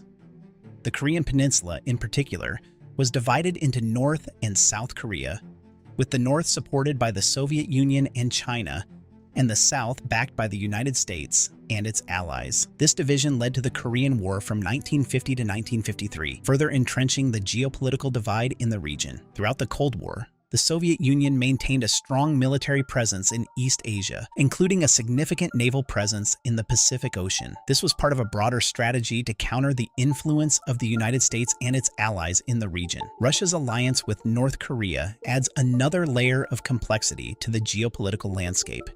Strengthening ties with North Korea allows Russia to bolster its strategic position in East Asia. By supporting North Korea, Russia can create a buffer against US and NATO influence in the region. This alliance also provides Russia with leverage in its dealings with other regional powers, including Japan and South Korea. North Korea's strategic location and its ongoing conflict with South Korea make it a valuable ally for Russia. By aligning with North Korea, Russia can exert indirect pressure on South Korea and Japan, complicating their security calculations. Moscow and Pyongyang already have quite a strong relationship with North Korea, sending Russia thousands of troops to aid in its fight against Ukraine. This alliance is already quite strong. Another perspective to look at this from is the potential that Russia could have leaked these documents on its own. You see, having and exposing detailed plans to target Japan and South Korea serves as a deterrent. By showcasing its capability to strike critical infrastructure, Russia can deter any potential threats and maintain its strategic advantage. In the leaked document, we read that Russia has been spying and sizing up its enemies' defense strategies for a while now. That gives the impression that not only does Russia know how its enemies will react, but it has developed counter strategies already. With this leverage, other nations will certainly think twice before fighting with Moscow. This could be a deliberate approach to warn against other countries trying to encircle and attack them. This approach is consistent with Russia's broader military strategy, which emphasizes the importance of maintaining a strong and credible deterrent to protect its interests. The principle of deterrence is a cornerstone of Russia's defense policy. By demonstrating its ability to inflict significant damage on its adversaries, Russia aims to prevent conflicts from arising in the first place. However, this is not a perfect plan, and it does have its holes. Let's take a practical case study of these holes. Russia's principle of deterrence has really struggled when it comes to Ukraine. At first, Russia tried to scare off NATO and Western support for Ukraine with threats of nuclear escalation and strategic moves. The idea was to flex its military muscles and make everyone think twice about getting involved. But things didn't go as planned. The conflict has dragged on much longer than expected. Ukraine's incredible resilience and determination, with significant help from the West, have made a huge difference. They've shown that they won't back down easily, which has put a lot of pressure on Russia's military and economy. In the end, while Russia's deterrent strategy had some initial impact, it hasn't been entirely successful against Ukraine. There is no evidence to suggest that Japan and South Korea won't be even bigger headaches for Russia. Another reason why Russia is confident of its success in East Asia perhaps comes as a result of Russia's ongoing modernization of its military capabilities, including its naval forces in the Pacific. By enhancing its military technology and conducting joint exercises with allies like China, Russia aims to ensure it remains a formidable power in the region. These advancements enable Russia to develop and refine its strategic plans, ensuring they remain relevant and effective in the face of evolving threats. Military modernization is a key component of Russia's strategy to maintain its status as a global power. By investing in advanced military technologies such as hypersonic missiles and cyber warfare capabilities, Russia aims to stay ahead of its adversaries and maintain a credible deterrent. While we're on the subject of military capabilities and their destructive power, in Russia's leaked plans, there were a few sites targeted specifically. Let's take a look at why those were targeted and the benefits afforded to Russia because of that. First, let's talk about the military targets. The leaked documents detail plans to target various military sites, including airfields, radar installations, and naval bases. These are critical components of a country's defense infrastructure, and their destruction would severely impact military operations. For starters, airfields are essential for launching and maintaining air operations, and Russia knows this. They serve as the base for fighter jets, bombers, and other aircraft that are crucial for both offensive and defensive missions. Destroying airfields would cripple a country's ability to conduct air operations, leaving them vulnerable to aerial attacks. Russia knows Japan's Air Self-Defense Force, also known as the JASDF, is quite a powerhouse, and so bombing the airfields immediately levels the playing field preemptively. Japan's Air Force is stacked. They've got around 260 frontline fighters, including the F-15J, which is a Japanese version of the American F-15C Eagle. These jets are equipped with some pretty advanced radars and missiles, making them a force to be reckoned with in the skies. Recently, Japan's also been modernizing its fleet by bringing in the F-35A, a fifth-generation stealth fighter. This new addition is set to replace some of the older planes and seriously boost their air defense capabilities. The F-35A's stealthy design and cutting-edge radar systems make it a key player in Japan's strategy. Another important aircraft in their arsenal is the Mitsubishi F-2. It's based on the American F-16, but has been tweaked to meet Japan's specific needs. This fighter also comes with stealth features and an advanced radar, making it versatile for various missions. But it's not all about fighter jets. The JASDF also operates support aircraft, including tankers for aerial refueling, which help extend the operational range of their fighters. This capability is crucial for maintaining a robust air defense and effectively responding to potential threats. Training is also a top priority for the JASDF, as the pilot is just as important as the machine. They conduct regular exercises, both within Japan and with international partners, to make sure their pilots and personnel are ready for any situation. This continuous training helps maintain high standards of performance and readiness across the force. All in all, the JASDF is a well-equipped and highly trained force that plays a crucial role in Japan's national defense. Their focus on modernization, advanced technology, and rigorous training ensures they remain a key player in regional security. It's for this very reason that Russia has preemptive strike plans for Japanese air bases so that the fight never goes to the skies. Moscow has taken a page right out of World War II when the Allied forces targeted German airfields to gain air superiority. This strategy weakened the Luftwaffe, Germany's air force, and played a significant role in the Allied victory. Moving on, radar installations are another key target. These facilities provide early warning and tracking of incoming threats, such as enemy aircraft and missiles. By targeting radar installations, Russia can blind the enemy's early warning systems, making it easier to launch surprise attacks. During the Gulf War in 1991, coalition forces successfully targeted Iraqi radar installations to degrade their air defense capabilities. This allowed coalition aircraft to operate with greater freedom and effectiveness, contributing to the swift victory. Naval bases are another of Putin's targets. They are super important because they're like the nerve centers for military operations and logistics. If these bases get disrupted, it can seriously hamper an adversary's ability to function effectively. That's why Russia sees them as prime targets. By going after these bases, Russia aims to cripple its enemy's operational capabilities, making it tough for them to regroup or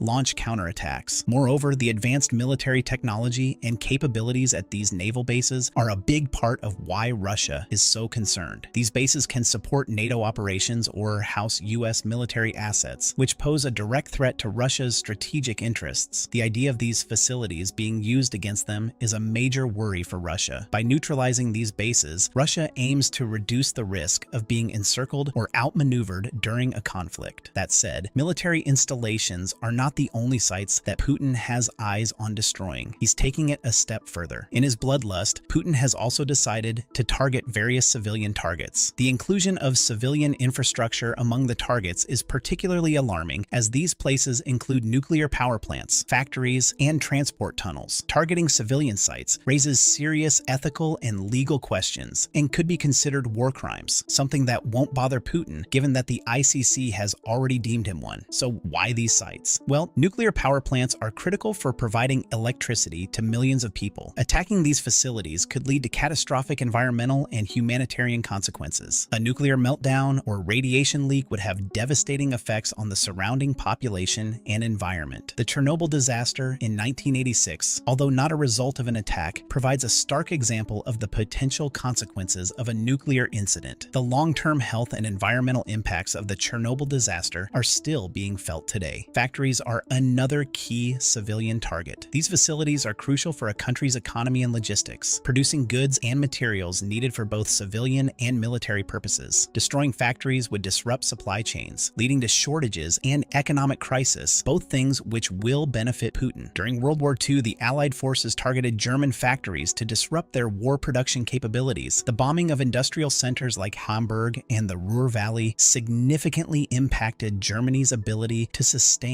its war effort. Putin seems to have taken a page out of that book. Transport tunnels are also strategically important and hence are a target. These tunnels facilitate the movement of people and goods, connecting different parts of a country. Attacking transport tunnels would disrupt transportation networks, hindering the movement of troops, supplies, and civilians. Be that as it may, the targeting of civilian infrastructure raises significant ethical and legal concerns. International laws, such as the Geneva Conventions, protect civilians during conflict. Deliberately targeting civilian sites is considered a violation of these laws and could be classified as a war crime. The principle of distinction requires parties to a conflict to distinguish between military targets and civilian objects, ensuring that attacks are directed only at legitimate military targets. This stops wars from wreaking havoc across entire countries, more so than they already do. The inclusion of civilian targets in the leaked plans indicates a strategy aimed at not just defeating the enemy militarily, but also crippling their economy and disrupting civilian life to the maximum. This approach raises questions about the morality of such tactics and the potential consequences for millions of innocent civilians. The international community has a responsibility to hold accountable those who violate the laws of war and to protect civilians from the horrors of conflict. When it comes to this, the warning must be clear. Not even Putin himself can be above that law. Okay, now that we have examined the plan and its targets, let's take a look at how these plans fit into today's world. In the leaked Russian plans, the primary missile mentioned for potential attacks on Japan and South Korea is the KH-101 non-nuclear cruise missile. This missile is designed for precision strikes and has been highlighted in the documents as a key weapon for targeting critical infrastructure and military installations. The plans include detailed scenarios for using the KH-101 missile to neutralize key installations. For example, one scenario describes using 12 KH-101 missiles launched from a Tu-160 heavy bomber to target a radar facility on the Japanese island of Okushiritu with an estimated 85% success rate of destroying the objective. The documents also outline potential targets that will be destroyed by this missile. For specifics, the KH-101 missile is a long-range, air-launched cruise missile developed by Russia. It is known for its precision and stealth features, making it a key component of Russia's strategic arsenal. The missile has a range of around 3,500 kilometers and is designed to deliver conventional or nuclear payloads with high accuracy. It is often deployed by strategic bombers like the Tupolev Tu-95MS and Tupolev Tu-160, giving Russia the flexibility to strike at long distances. However, despite its advanced capabilities, the KH-101 missile may not be the best option in modern times for several reasons. First, modern missile defense systems have significantly improved, making it more challenging for cruise missiles like the KH-101 to penetrate defenses.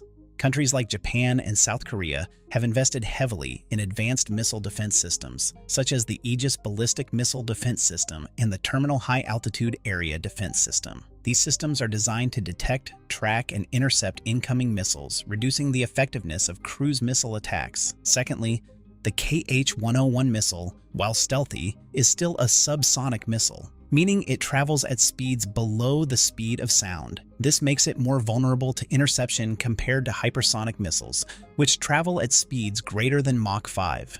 Hypersonic missiles are much harder to detect and intercept due to their high speed and maneuverability, making them a more formidable threat in modern warfare. Thirdly, the reliance on air-launched cruise missiles like the KH-101 requires strategic bombers to get relatively close to the target area, increasing the risk of detection and interception by enemy air defenses. Modern integrated air defense systems are highly capable and can pose a significant threat to strategic bombers, limiting their operational effectiveness. So this is one part of the plan that is outdated. However, even though the documents date back from 2008 to 2014, their overall relevance today can't be ignored, given that Putin is potentially constantly updating them. The core strategy likely remains the same, even if specific details have been updated. In recent years, we've seen increased military activity and tensions in East Asia. The presence of NATO, the rise of China's military power, and ongoing conflicts all contribute to a volatile security environment. Russia's military strategies continue to focus on maintaining a strong deterrent and projecting power in key regions. For instance, Russia has conducted joint military exercises with China, showcasing a growing military partnership. These exercises demonstrate Russia's commitment to maintaining its strategic presence in East Asia and countering U.S. influence. Moscow is adapting. Additionally, Russia has been modernizing its military capabilities, including its naval forces in the Pacific, to ensure it remains a formidable power in the region. Japan and South Korea have also been ramping up their defenses in response to such dangers. Both countries are investing in advanced military technologies and strengthening their alliances with the United States. Japan is enhancing its missile defense systems and has had a 9.4% increase in its military budget from the previous year. This marks the 13th consecutive year of budget increases as Japan seeks to enhance its defense capabilities in response to growing regional threats from countries like Russia, China, and North Korea. South Korea is in the same shoes, having had a 3.6% increase in the military budget from the previous year. South Korea is also modernizing its military capabilities and conducting joint exercises with the U.S. to ensure they're ready for any potential threats. No one is sitting on their hands. Everyone is getting ready, and this might make Russia chew a bit more than it can chew. With the risk of war being so high, we have to take a step back and examine where war could potentially be set off from. Sure, Russia is known for invading without just cause, but they tend to look for a random reason at the least.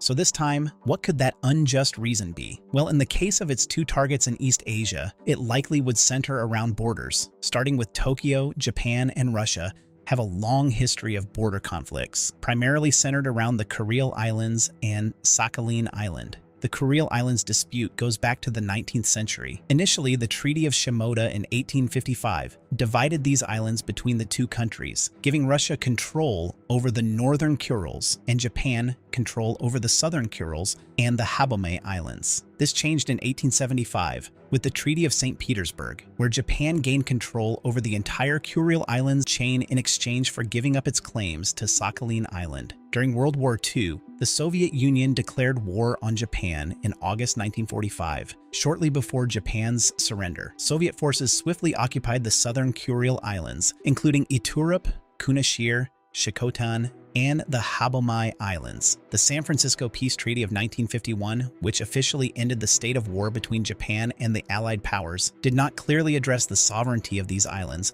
leaving the dispute unresolved. The Sakhalin Island dispute also dates back to the 19th century. Initially, Russia and Japan agreed to jointly administer the island through the Treaty of Shimoda in 1855. However, after the Treaty of St. Petersburg in 1875, Japan gave up its claims to Sakhalin in exchange for control over the Kuril Islands. The Russo-Japanese War, which lasted from 1904 to 1905, then significantly altered the status of Sakhalin Island, with Japan gaining control of the southern half. This arrangement lasted until the end of World War II, when Soviet forces occupied the entire island in 1945. Southern Sakhalin, which had been under Japanese control, was incorporated into the Soviet Union, and Japan lost its territorial rights. Fast forward to today, and the Kuril Islands remain a significant point of contention between Japan and Russia. Japan refers to the disputed southern islands as the Northern Territories, and insists that they are an inherent part of its territory. Russia, however, maintains that its sovereignty over the islands is a result of World War II and is non-negotiable. Diplomatic efforts to resolve the dispute have been ongoing for decades. In 1956, Japan and the Soviet Union signed a joint declaration, restoring diplomatic relations but not settling the territorial dispute. Over the years, various negotiations and proposals have been made, including discussions about returning some of the islands to Japan, but no agreement has been reached. The status of Sakhalin Island is less contentious than the Kuril Islands,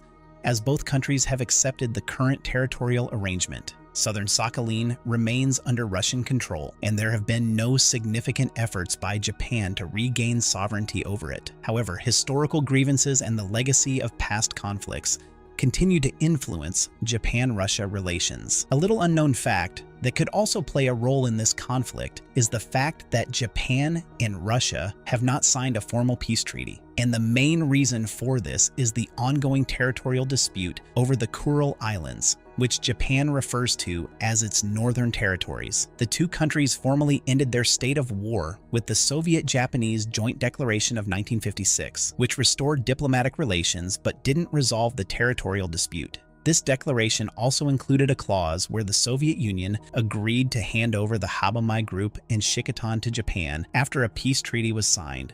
But no progress has been made on this front due to the ongoing disagreements over the remaining islands. Over the years, despite the numerous diplomatic efforts to resolve the dispute, no agreement has been reached. The unresolved issue continues to be a significant point of contention in Japan-Russia relations, impacting their diplomatic, economic, and security interactions. The lack of a peace treaty means that the two countries are technically still in a state of war, although they maintain normal diplomatic and economic relations. The unresolved territorial disputes then continue to feed into the broader regional implications, especially given that Russia's militarization of the Kuril Islands has been a significant point of concern for Japan and the international community. Since 2015, Russia has rapidly increased its military presence on the islands that Japan claims as its northern territories. This includes building new military infrastructure like barracks, airstrips, and missile systems. One key development has been the deployment of advanced missile systems, such as the Tor M2U surface-to-air missile system and the Bastion and Bal anti-ship missile systems. These missiles have a considerable range, allowing Russia to potentially strike targets as far away as Hokkaido, Japan's northernmost island. This falls perfectly in line with their leaked strategy. Alongside this, Russia has constructed multiple barracks and other military facilities on the islands, significantly boosting its permanent military presence. The strategic location of the Kuril Islands makes them a valuable asset for Russia, providing access to the Pacific Ocean and enhancing its defensive capabilities in the region. This increased militarization has raised tensions between Russia and Japan, with Japan expressing concerns about the potential threat to its security and sovereignty. Despite these tensions, Russia insists that its military presence on the Kuril Islands is purely defensive and not aimed at any specific country. However, as you can imagine, Japan and other nations remain cautious about Russia's intentions and the potential for escalation in the region. If left unchecked, this could be the battleground on which the first shot is fired, dragging us all into another world war. This battleground is likely where it will all start. On the other side of that same coin, there aren't significant territorial disputes between Russia and South Korea that could lead to conflict,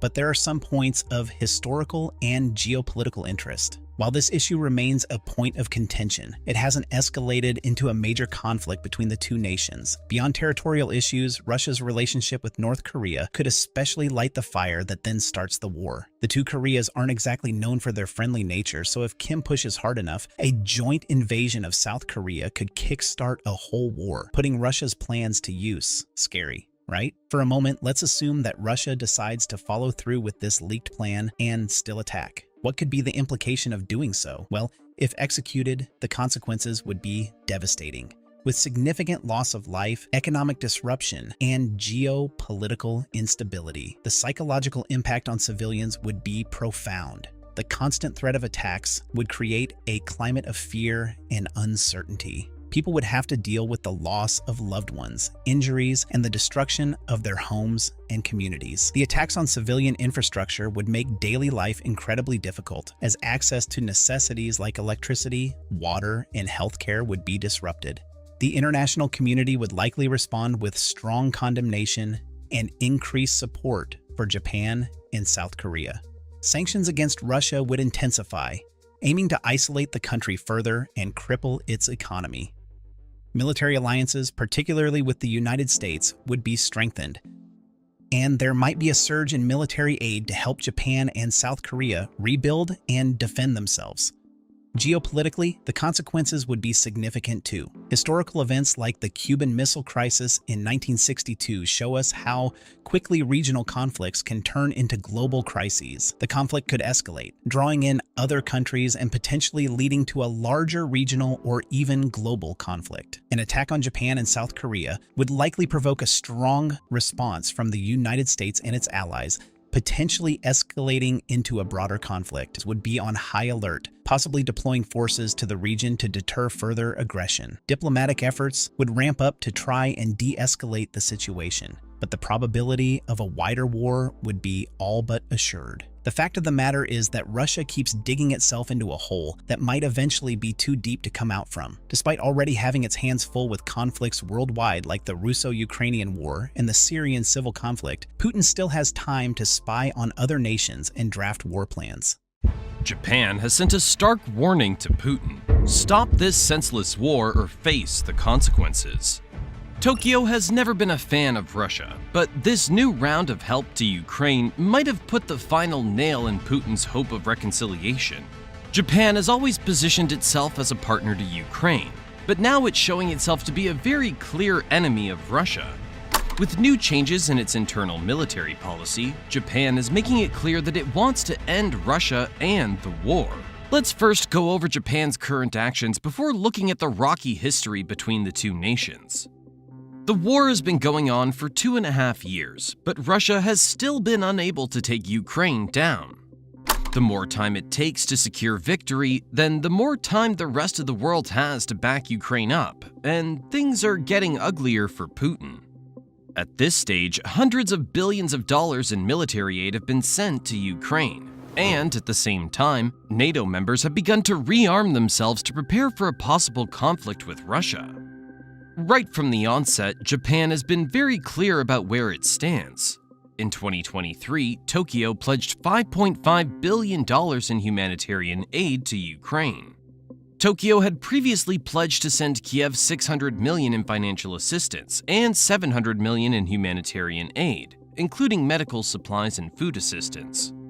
It also jumped on the strict sanctions bandwagon with all the other Western allies in 2022. On the media front, Japan has used every talking opportunity to show support for Ukraine.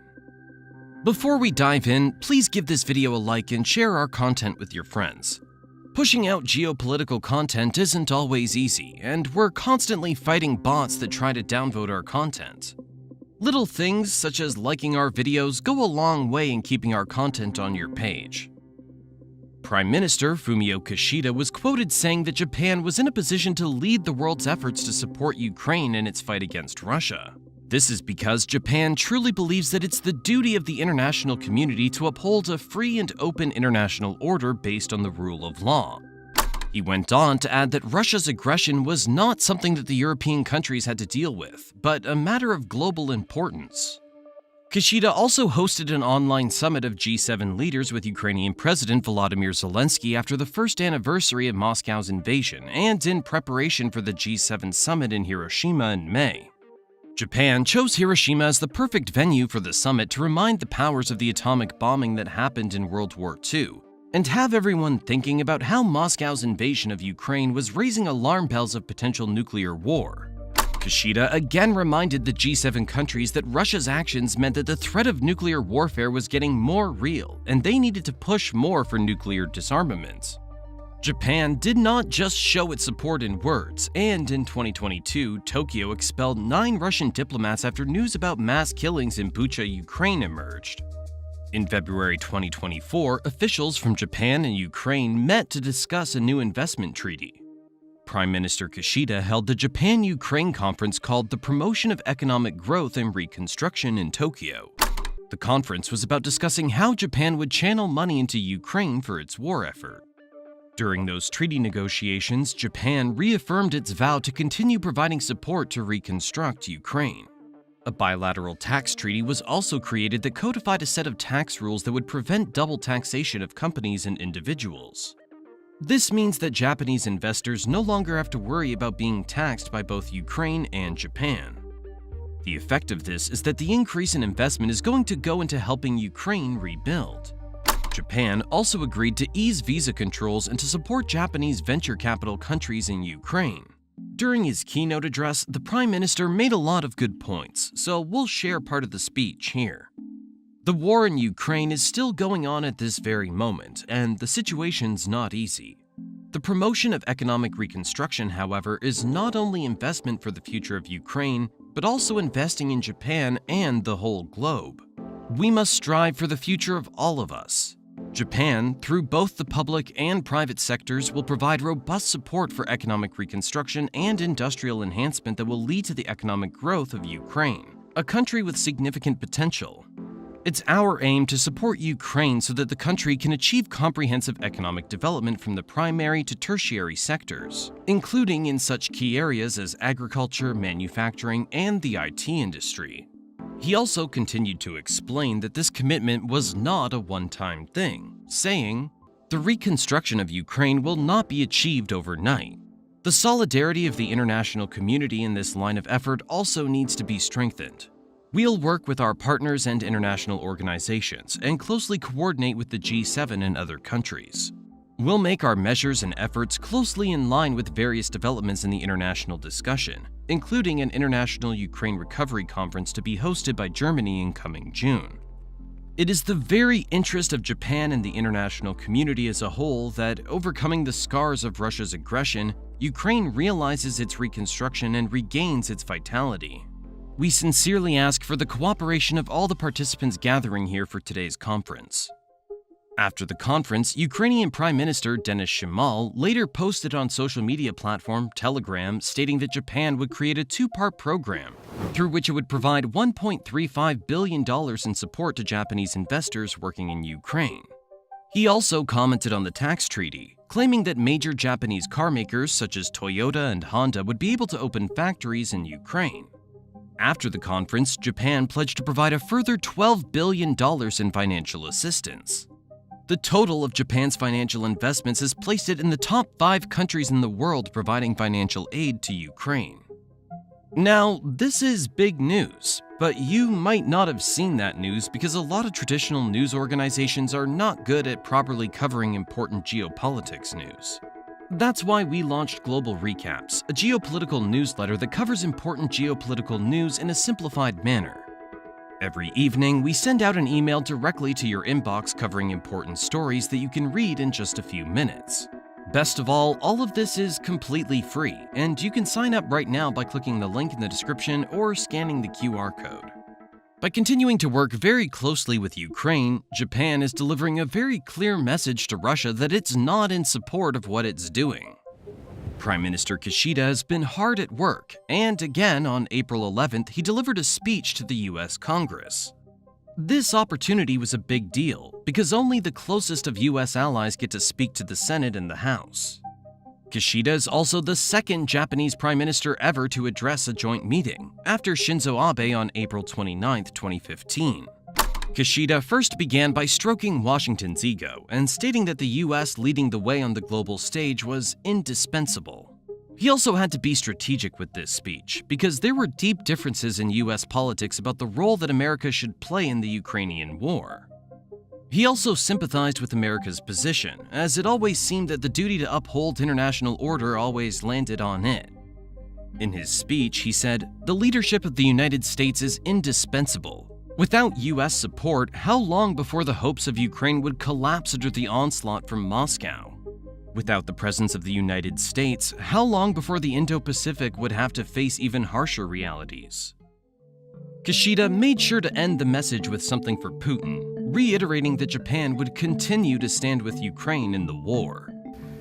It has also exported its ballistic missiles to support Russia's war of aggression against Ukraine, greatly increasing the suffering of the Ukrainian people. This 2-year-long media campaign that Japan's been running for Ukraine already communicates that it's against Russia, but things have definitely amped up this year. In June 2024, Ukraine and Japan signed a 10-year security agreement. Up until this point, Japan had not been able to provide military aid because of constitutional constraints that stopped it.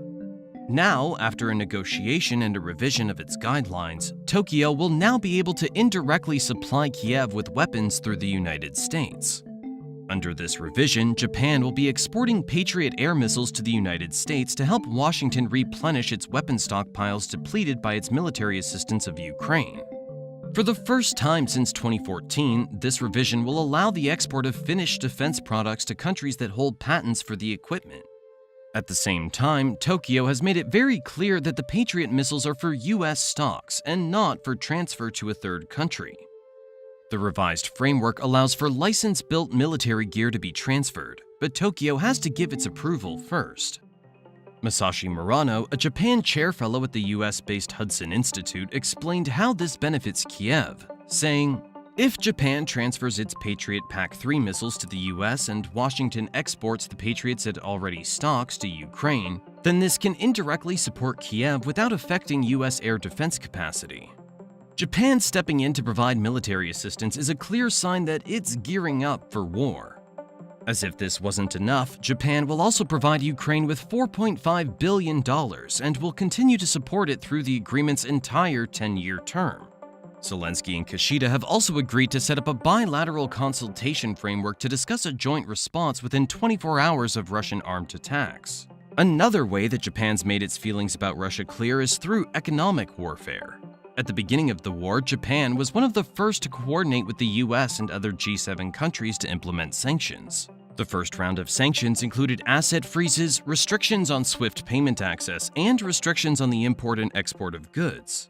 In April 2022, Japan revoked Russia's most favored nation status alongside the US, UK, and the European Union.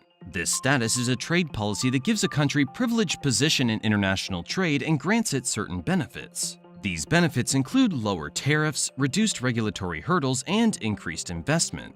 After this, more sanctions came, more asset freezes followed, and more export bans as well. In early 2024, Japan joined the G7 countries in placing a price cap on Russian oil too. Then, in March, April, and June, Japan froze more assets and continued to squeeze Russia financially. We get that Japan wants to help Ukraine, but its exaggerated assistance has a lot to do with the terrible relationship it has with Russia. It's at this stage in the video that we dive into some of the problems that exist between Japan and Russia, and highlight that its support of Ukraine is more than just a belief in international order. The disagreement between the two nations goes back to World War II, when the Soviet Union seized the Kuril Islands, which are just 810 miles northeast of the Japanese island of Hokkaido. Ever since then, there's been hostility between the two nations, but things look like they might have gotten better in the early 2010s. Russia began to engage in talks with Tokyo, and it seemed that it might give the islands back to Japan. Japan's former Prime Minister Shinzo Abe spent most of his time trying to improve relationships between Japan and Russia and enable an agreement to be reached. This meant holding many diplomatic talks, joint tourism projects, and even talks about investment and economic development. In early 2019, Shinzo Abe and Vladimir Putin agreed to accelerate negotiations based on the 1956 document between the Soviet Union and Japan. The document stated that the Habomai islets and Shikotan would be handed back to Japan, and the question of Kunoshiri and Etorofu would be settled during negotiations.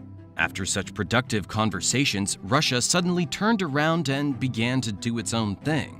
First, the Kremlin began to steadily increase its military presence in the northern territories, with satellite imagery showing Putin had been building infrastructure on the islands. The most shocking part is that construction comes as close as 14 miles to Hokkaido. In October 2020, Russia began to periodically conduct military drills on the islands and has plans to go further. The Kremlin also has plans to deploy T-72B3 battle tanks to the island so they could be used to destroy enemy forces and small enemy ships. Russia has also deployed S-300 V4 air defense missile systems to the territory. All of these actions make it clear that Moscow does not intend to hand the islands over. There's also been construction of barracks large enough to host a population of 7,000 on Kunashiri Islands, which justifies Japan's suspicions. The concern for Japan is the proximity to Japanese territory and Russia's continuous disregard for other nations' sovereignty.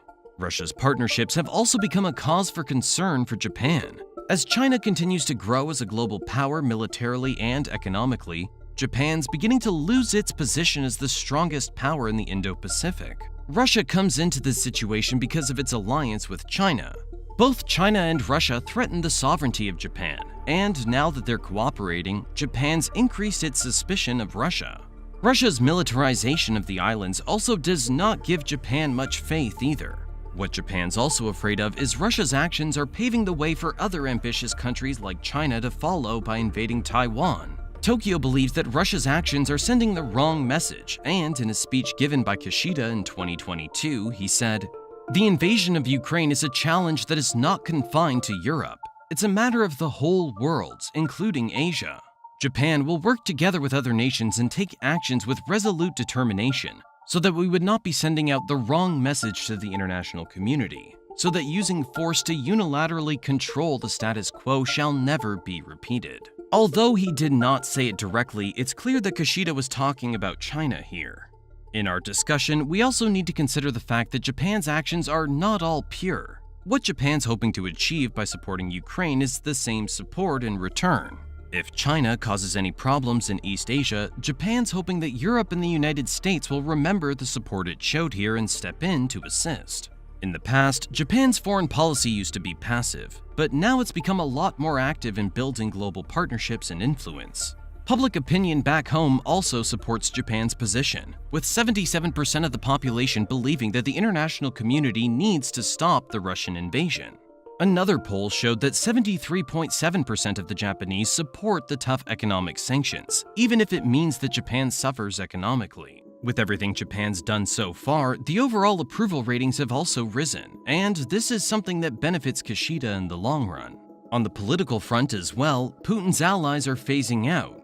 These older politicians were on his side and believed that NATO's responses to Russia were provocative. However, the assassination of Shinzo Abe took away Putin's star ally from him. Abe worked hard to strengthen cooperation between the two countries and often referred to him as Dear Vladimir. Many also believe that his friendship with Putin is what stopped Japan from sanctioning Russia during the annexation of Crimea in 2014. Other former ministers like Yukio Hatoyama and Yoshiro Mori no longer have the influence required to have any real impact on Japanese policy, so they're of no use.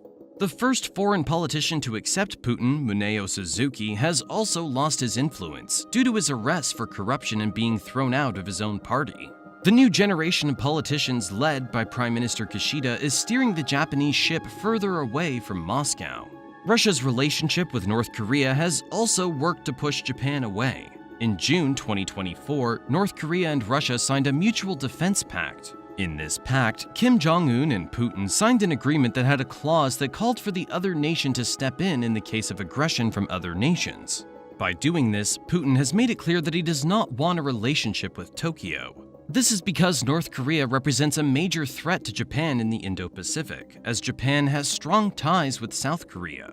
This is why Kishida believes that Russia's problem is not a Europe-only problem, and wants everyone to wake up to this truth. In preparation for a large-scale war, it would be unwise to just focus on strengthening Ukraine without making preparations for your own nation. Currently, Japan is in the top 10 of the countries with global military power, and it's been competitively working to enter the top 5. There have been massive changes in Japan's defense budget under a radical new security strategy that will see the country investing 2% of its gross domestic product in the military over the next 5 years. To ensure a speedy response in times of conflict, the US and Japan have both updated their command and control arrangements. Along with this arrangement, Japan has also announced that they will create a permanent joint headquarters in Japan to allow the two countries to respond accordingly during a conflict. The US is also working towards creating something similar in the Indo-Pacific to help American military forces. Japan's arsenal is also quite advanced, and reports say that it's up to par with that of meganations like the UK and France. In 2023, the Japanese Ministry of Defense paid out $112 million for the purchase of Type 10 main battle tanks. The budget also had provisions for the purchase of the Type 19 self-propelled howitzer, which would be taken out of the 2024 budget. The Type 19 is a very special machine because it was designed with the ability to implement the shoot and scoot tactic. This allows it to rapidly fire and then relocate swiftly during combat. All of these new changes and purchases are a clear indication that Japan's preparing for the negative consequences that might come from assisting Ukraine. Let's also look at what Putin's response to this has been. In the beginning, he probably didn't expect that his invasion of Ukraine would cause such a negative reaction with Japan.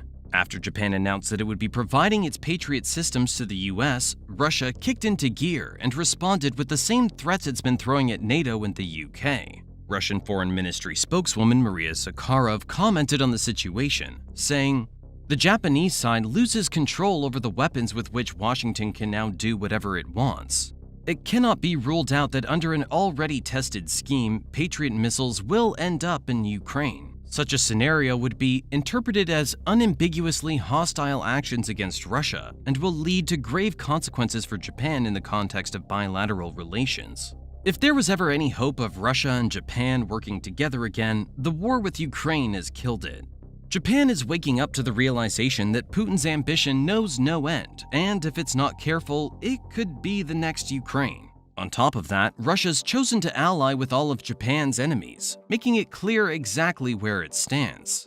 The changes in its military policy are communicating that the time has come for countries to meet Putin's aggression with aggression of their own. Until the war ends, Japan will continue to fight with Ukraine, hoping that this will be the end of Russia. This is China, the dragon of the East and the world's second largest economy. This is Japan, the land of the rising sun and the world's third largest economy. There is no love lost between these two powerhouses, and it might not be too wild of a statement to say that a brutal war in Asia might be an impending inevitability.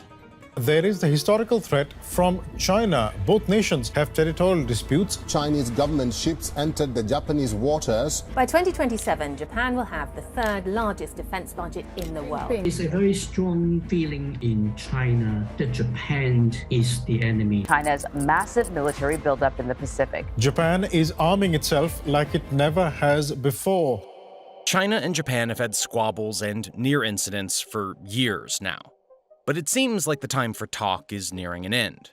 In what has been a steep departure from its years of pacifism, Japan at the beginning of this year announced that it will double its military spending to 2% of GDP in the next 5 years.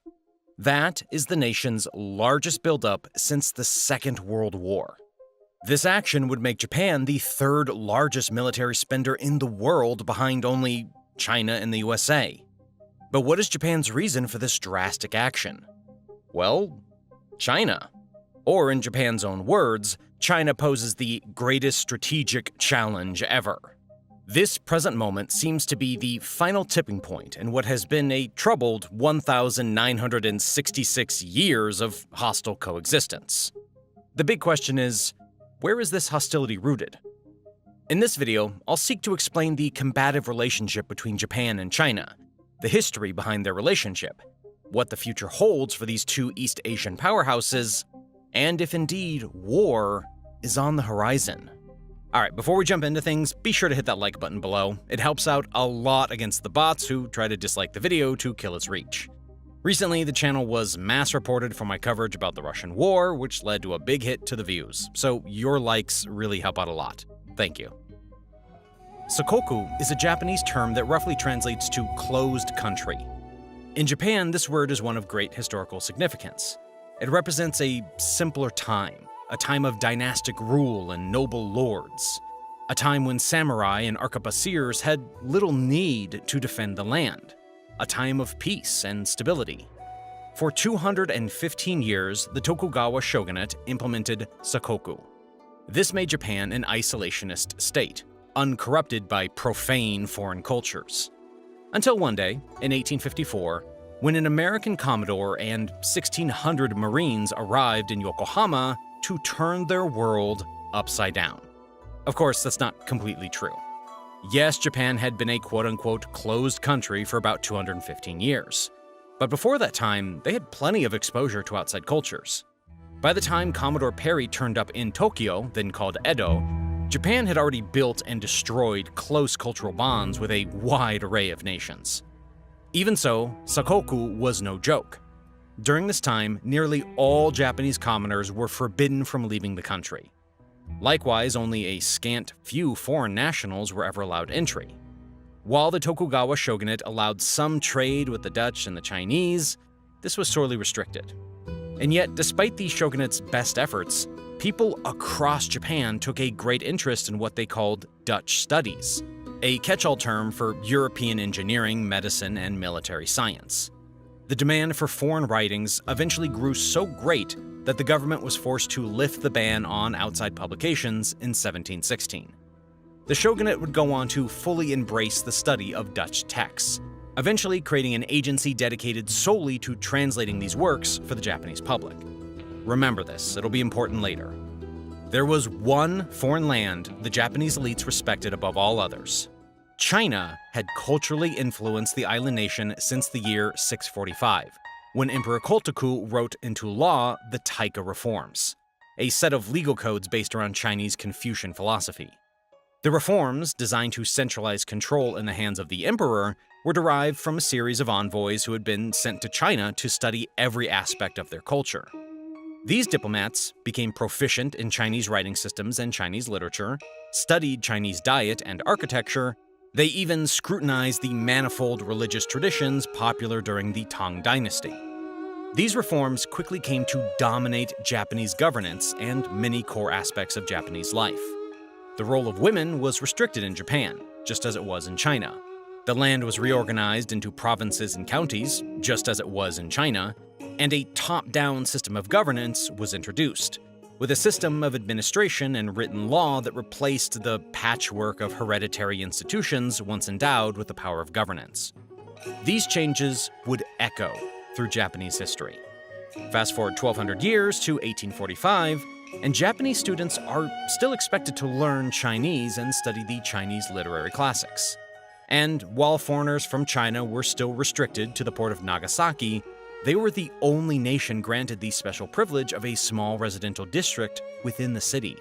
But even considering these special privileges, relations between Japan and China weren't exactly warm. Since the late 1670s, there was an active national learning movement presented within Japanese society. This intellectual crusade took the view that Japanese culture was inherently pure. It decried the overabundance of Chinese academia, advocating for a focus on the history of Japan and the Japanese imperial family.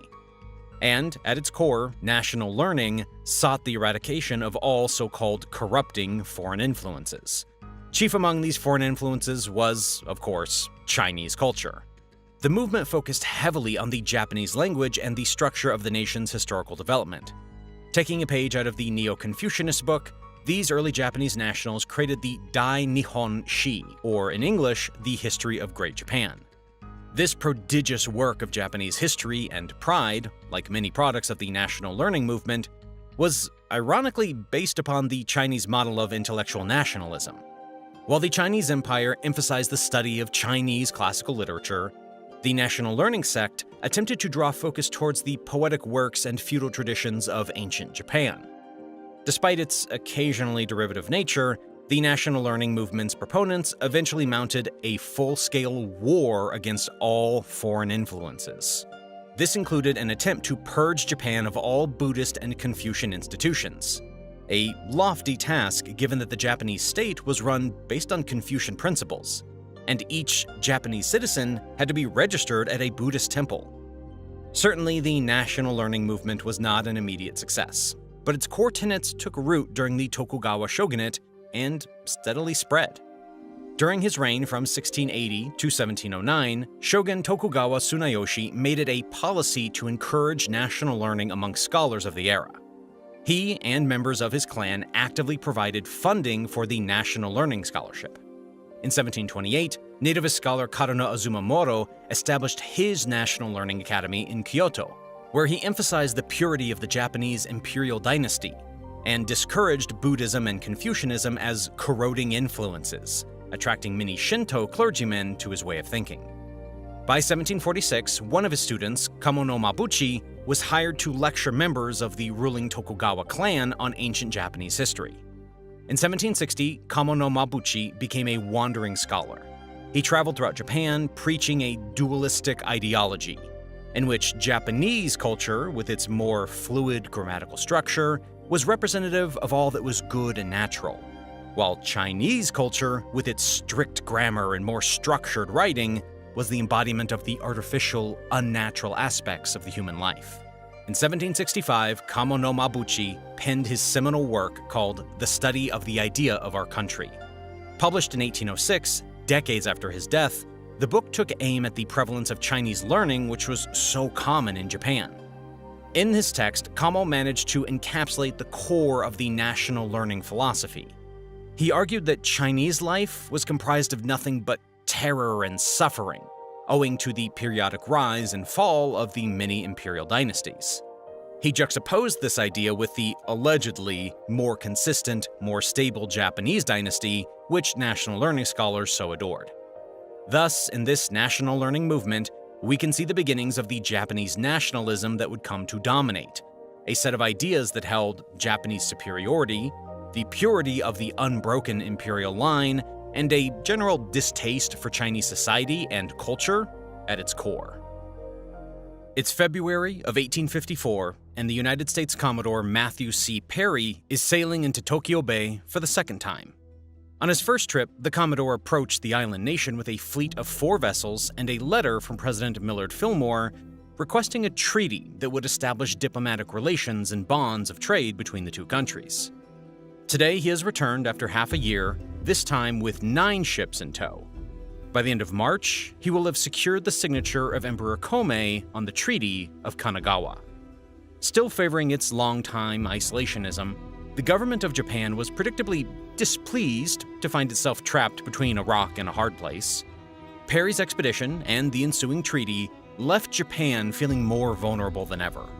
Only 12 years before the Kanagawa Treaty was signed, Japan had watched its neighbor to the west fall prey to the military might of the British Empire. The First Opium War was a massive defeat for Imperial China. Despite its wealth and grandeur, the powerful nation had failed to maintain its own sovereignty, losing its right to ban opium imports and finding itself locked into a treaty that gave land, trade power, and significant legal authority over to the British. While Perry's treaty was not nearly as invasive as the one that the Chinese had been forced to sign, it was still viewed as an egregious usurpation of Japanese authority. The 1854 agreement established 2 minor ports where American naval steamships could refuel and stock up on supplies. It also protected American whalers, provided for the humane treatment of shipwrecked American seamen, and established an American consulate in the city of Shimoda. Above all, this meant one thing: Sakoku was dead. Isolation was over, and Japan, whether it liked it or not, was now part of the international community. By 1858, Japan had signed treaties with Britain, Russia, and France, as well as a second treaty with the United States. Altogether, the island nation was now trading with almost every foreign power that expressed interest in doing so. Furthermore, the nation had granted extraterritoriality to many foreign states, preventing the citizens of other nations from facing trial inside of Japan. The swift evaporation of their country's sovereignty left the people of Japan disillusioned and dissatisfied with the leadership of the Tokugawa shogunate.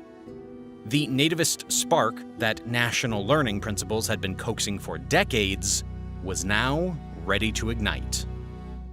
The military movement to overthrow the shogun and restore the imperial family to power began in 1866. The feudal domains in the south and west of Japan had long expressed dissatisfaction with the rule of the shogun. Despite their similar inclinations, they were trapped in a cycle of feuding interests which kept them forever divided. At long last, after the laundry list of unequal treaties had been signed, the clear encroachment of foreign powers forced these regions to unite. They could not have chosen a better time to coalesce. For the people of Japan, after centuries of isolation, were not well disposed towards the mass of outsiders whose trading vessels now gathered in their ports. Their rallying cry was Sono Joi, revere the emperor, expel the barbarians. On November 9, 1867, Tokugawa Yoshinobu willingly gave over his rights and privileges to the emperor. After 10 days, he resigned, and the office of the shogun was no more. The events that followed represent one of the swiftest periods of development in the great saga of human existence. This period is known to history as the Meiji Restoration. In 1867, Japan was a nation in crisis. The regime that had ruled Japanese society for centuries was out of power. The young Emperor Meiji, not yet in his 15th year of life, was now tasked with governing a country of 34 million.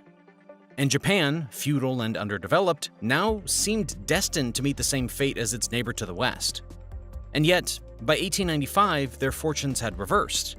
Japan found itself the most technologically developed and industrialized nation in Asia, with a military strong enough to face the very empires that had broken their isolation a mere 41 years ago. How? There are many factors that come together to explain the seemingly miraculous rise of the Japanese Empire.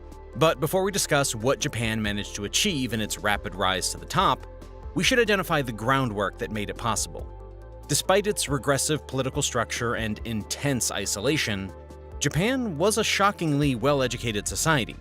Samurai, the Japanese warrior class, quickly turned towards bureaucracy to make themselves useful during the country's 2 centuries of peace. These warriors and their children became local government officials, tasked with keeping records and enforcing the law. To give their samurai the necessary administrative skills, many daimyo, Japanese feudal lords, opened schools to educate their loyal retainers. Additionally, many of the common folk had money enough to send their children to terakoya, a type of private school that taught basic reading and writing skills. Their population was also vastly more urbanized than one would expect for a nation whose economy was based largely on agriculture. This urbanization likely also owes its existence to the surplus wealth generated by avoiding violent conflict. With such a heavily literate population, it's no wonder fields like Dutch studies became so prominent in Japan.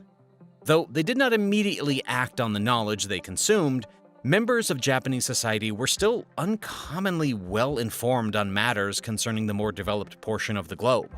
While their physical infrastructure lagged far behind Europe and the United States, the shogunate's governance may have actually managed to build a feudal population more inclined towards rapid reform and development than any other in the course of human history. With this ready foundation, Japan began its rise in 1868. When a council made up of military leaders who restored the emperor to power was formed. Most of these state councilors were ambitious young men from the lower rungs of the samurai, but what they lacked in experience, they made up for in skillful planning. The old feudal domains were abolished and replaced with the system of prefectures that is still used today. The old class of feudal lords gave up their land and power to become kazoku, noble peers of the realm, with seats in a chamber of parliament modeled after the British House of Lords.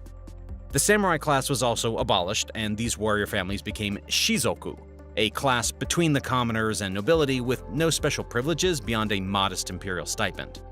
In 1872, the local militias of noble houses were abolished and replaced by a unified standing military, organized in the style of the great imperial powers of the age. A new system of conscription mandated 3 years of military service from all men of all classes. A unified command office was created in 1878 to coordinate naval and army actions. These joint chiefs of staff answered directly to the emperor and were given broad authority in matters of military planning. The spirit of loyalty and obedience that had once been the province of the samurai came to define the new, drastically enlarged military class. Young men throughout Japan were transformed during their mandatory service, and when they went home, they carried the ideals of the armed forces and the old samurai's Bushido code back with them. The military found profound success, both as a defensive force and as a method of social transformation. The Japanese economy saw similar modernization. By 1880, all major cities were connected by telegraph lines. In 1882, a modern banking system was established in Japan, and was paired with government programs to fund private industry. By 1872, Japan's first railway was constructed. By 1890, more than 2,000 kilometers of track had been laid. Japanese imports increased by $435 million. Exports increased by $395 million, an average increase above 400% in just 34 years. Needless to say, industrialization was achieved. As Japan modernized and embraced its imperial vision, its eyes turned toward mainland East Asia. Korea had been a tributary state of Imperial China since the mid-4th century. But China had never exercised complete control over the country. Korea's tributary status was often ceremonial in nature, leaving the peninsula with control over domestic affairs while they ceded authority over international matters to the dynasties of Imperial China. But by the mid-19th century, China was in dire straits, having lost much of its own autonomy in the Opium Wars. Japan, on the other hand, was rising in the east and ready for imperial expansion. Now, Korea was a strategically important location for both China and Japan. The peninsula was a buffer zone between the two nations and would be supremely relevant in any conflict between the two states because of its potential to dramatically shorten supply lines. Instead of crossing the entire China Sea, the Japanese would only need to cross the much shorter Yellow Sea if a conflict arose. And for Japan, the economic potential of the Korean peninsula was too great to ignore. While Japan is comparatively lacking in natural resources, Korea is rich in iron and coal reserves. For a nation so eager to expand, the opportunity to improve military readiness was too great to ignore. As Japan, the rising star of the East, grew even stronger and China's dominance began to fade, conflict in Korea became inevitable. On September 20th, 1875, a group of Japanese sailors went ashore on Ganghwa Island in Korea's coastal waters. The men, sent to request water and supplies, sparked a violent response from the local Korean military installations. The island's forts fired on the sailors' vessel. The Japanese ship, called the Un-yo, responded with exceptional force. First by bombarding the island's military fortifications, then by landing on the island to set the locals' homes ablaze. In the end, the Koreans were left with 35 dead, 16 captured, and 1 fort destroyed, all by a force of 22 Japanese sailors. 5 months and 6 days later, the Treaty of Ganghwa Island was signed. The agreement was not unlike the Treaty of Kanagawa, but this time Japan was the aggressor. Its provisions officially ended Korea's tributary relationship with China, opened 3 Korean ports to trade with Japan, and granted Japanese citizens extraterritoriality within Korea's borders. For the next 8 years, China and Japan jockeyed for influence over the Korean people. While Japanese leaders supported Korean modernization efforts and defended reformers, China threw its lot in with conservative traditionalists, including the Korean monarchy. Tensions came to a head in 1884 when the Japan-backed Enlightenment Party of Korea attempted a coup d'etat against the China-backed monarchy. While the coup was a failure, it did result in a mutual agreement between China and Japan to withdraw all their troops from Korea. This brings us to the tipping point, the first great conflict in the modern era between Qing Dynasty China and the Empire of Japan, the First Sino-Japanese War. For a period of 10 years after the attempted coup, tensions had a chance to cool. That all changed in 1894, when Kim Ok-kyun, the pro-Japanese Korean leader of the failed uprising, was lured to Shanghai and murdered by Chinese forces. His body was taken back to Korea aboard a Chinese warship. There, his dismembered corpse was put on display in public as a warning to the pro-Japanese rebels. Unsurprisingly, the people of Japan saw this grotesque display as an inexcusable assault on Japanese national pride. China had just butchered a man whose entire life was dedicated to taking Korea down the same path of modernization that Japan was undertaking. Later that year, after the breakout of a peasant rebellion in Korea, Chinese officials sent troops over the border to help defuse the rebels. Already on edge, Japan saw this as a violation of their previous agreement to keep troops off the peninsula. Soon enough, 8,000 Japanese soldiers were marching on Korean soil to combat the 2,900 sent by China. Quickly, the rebels began to lay down their arms, encouraging all foreign warriors to leave the peninsula. The Korean king was similarly inclined and ordered all Chinese troops to leave his country in hopes this would mollify the Japanese. These efforts backfired.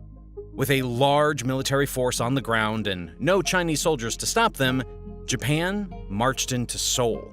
They quickly captured the king and gave him the title of Emperor to signify Korea's final and complete detachment from Imperial China. After this, China sent over 11,000 elite soldiers, the best troops they had to offer, aboard the Kaohsiung.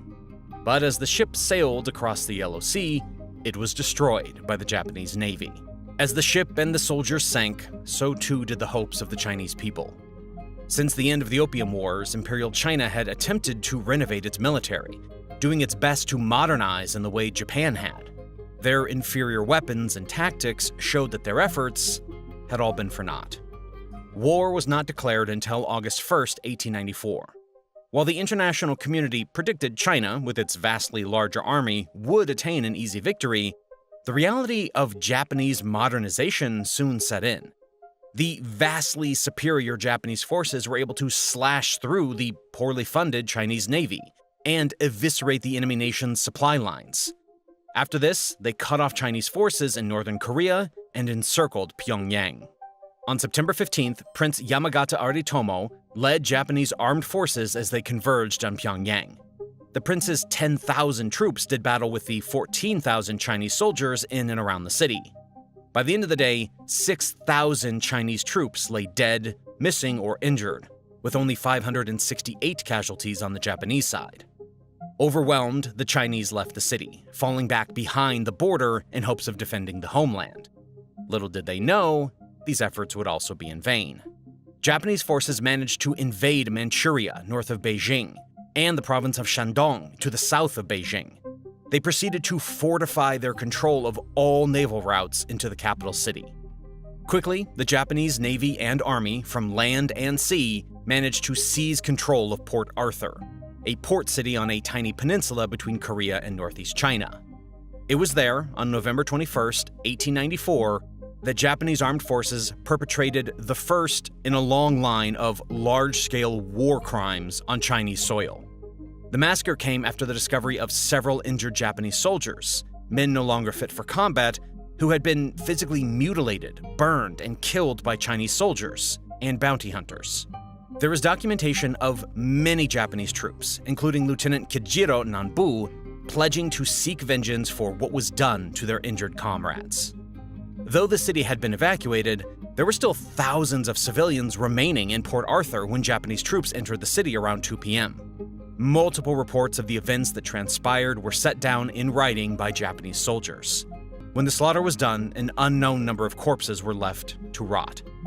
Within the city, at least 2,600 were killed, but the majority of the deaths occurred in the suburban hills surrounding Port Arthur. The massacre's total death count could be as high as 20,000. Upon seeing that their capital city was under threat from the north, south, and east, the Chinese sued for peace. What followed was the Treaty of Shimonoseki, signed in April of 1895. In this document, China recognized an independent Korea and made substantial territorial concessions. China gave up Taiwan and the 64 smaller surrounding islands that made up the Pescadores archipelago. They even stooped so low as to give away the Liaodong Peninsula, the landmass upon which Port Arthur sat. In addition to the land concessions, China was expected to give Japan 17.6 million pounds of silver as war reparations, and granted Japan trading privileges within Chinese territory. The defeat China suffered was so severe that European nations saw additional opportunity to encroach on Chinese authority, causing a cascade effect that would trigger several revolutionary movements that would eventually see China's Qing dynasty removed from power. China's Qing dynasty came to power in the mid-1600s. For centuries, the regime faced violent conflict and rebellion from within their own borders. The ethnically Manchurian royal family encountered frequent conflicts with the majority Han Chinese population, and a variety of secret societies, religious sects, and ethnic minorities that existed inside their vast land empire. By the mid-1800s, the Opium Wars, severe corruption, poorly managed military affairs, and cascading natural disasters resulted in widespread famine, killing some 40 million. Needless to say, the Qing dynasty was already primed for a total collapse, when, in 1850, a failed civil service student named Hong Qichuan started a rebellion by claiming to be the younger brother of Jesus Christ. For the next 14 years, he and his army of followers, mostly starving peasants from Guangxi province, led the most successful rebellion that the Qing dynasty had ever faced.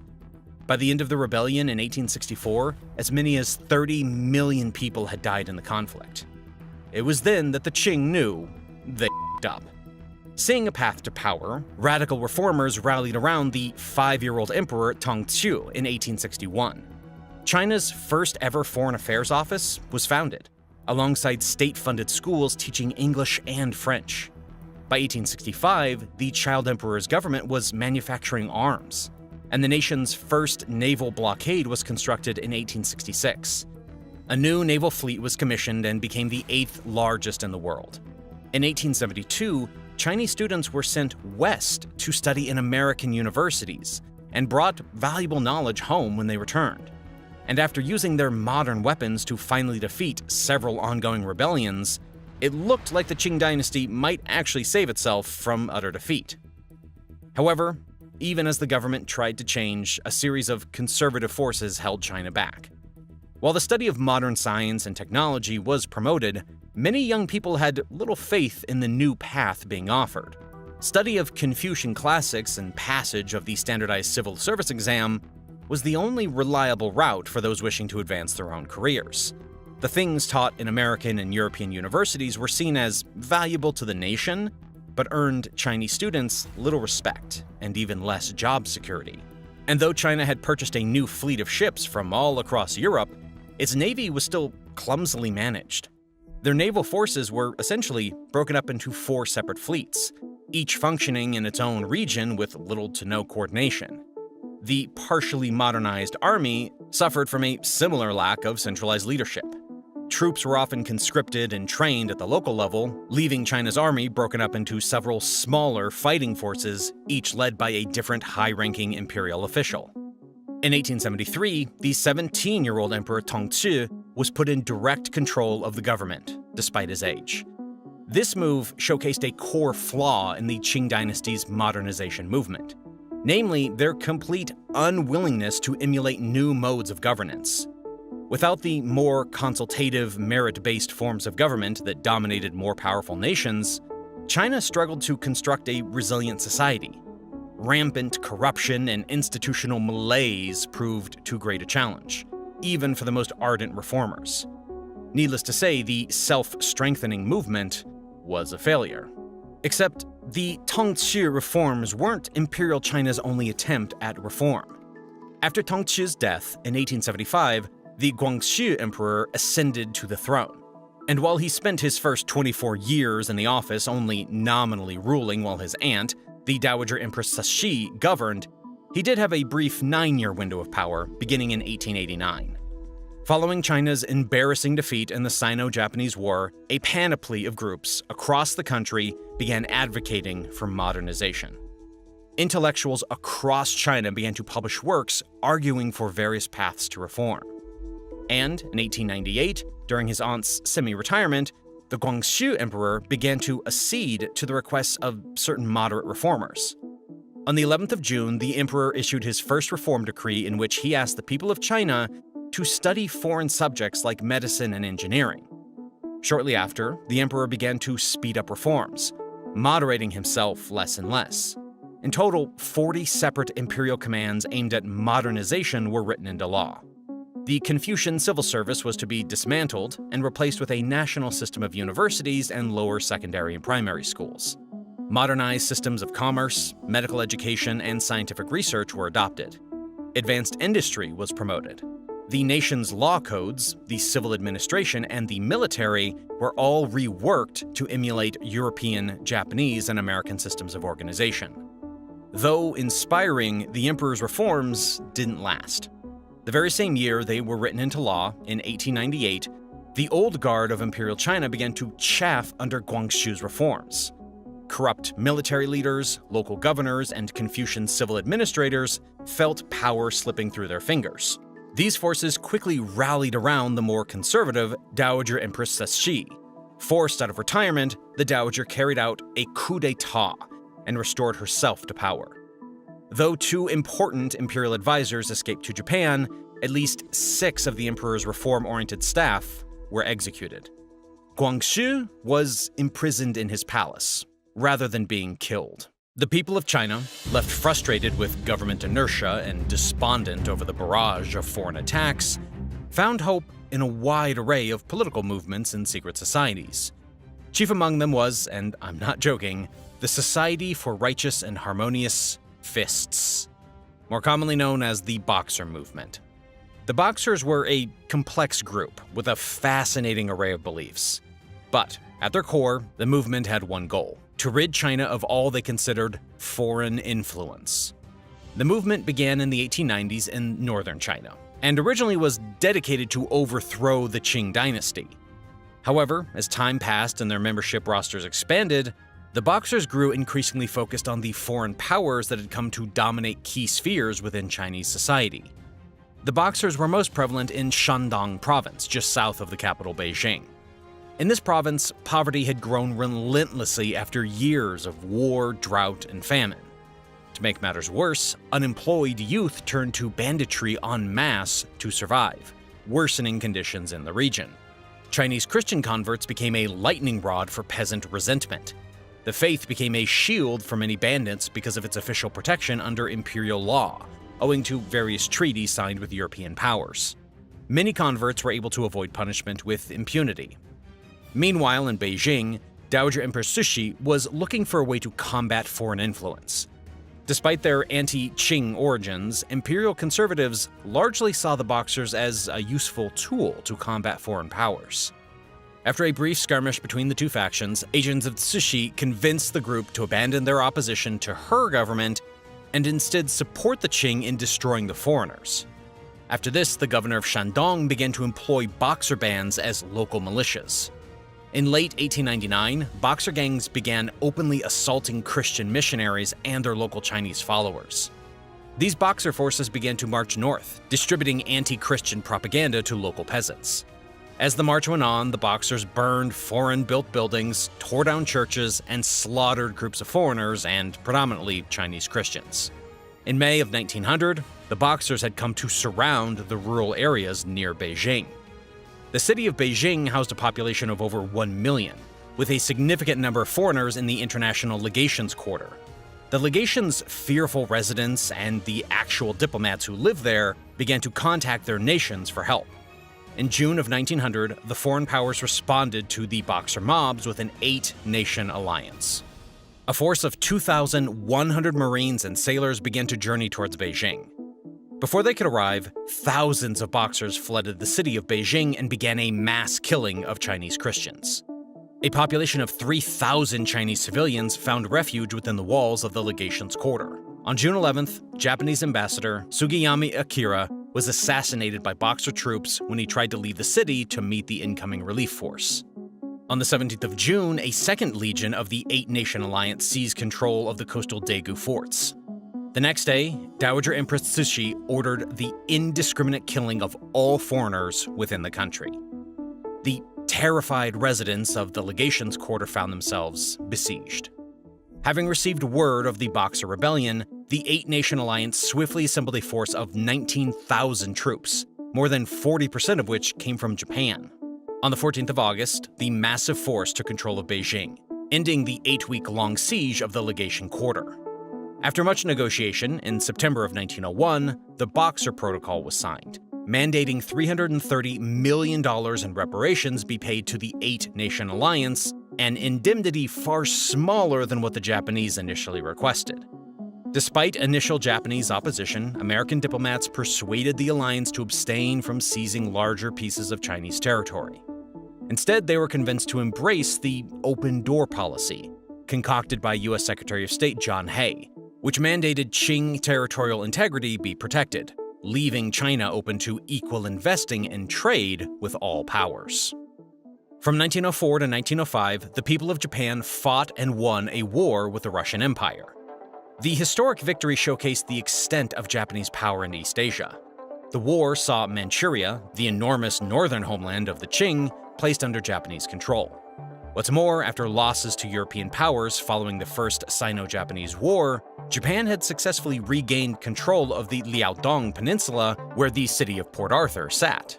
And perhaps the greatest prize of all, Korea was now firmly under Japanese control.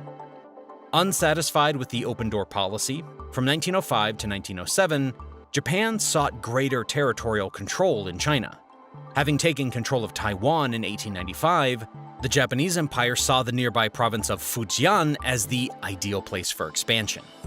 However, at this time they were also trying to obtain loans from France, which supported the open-door policy.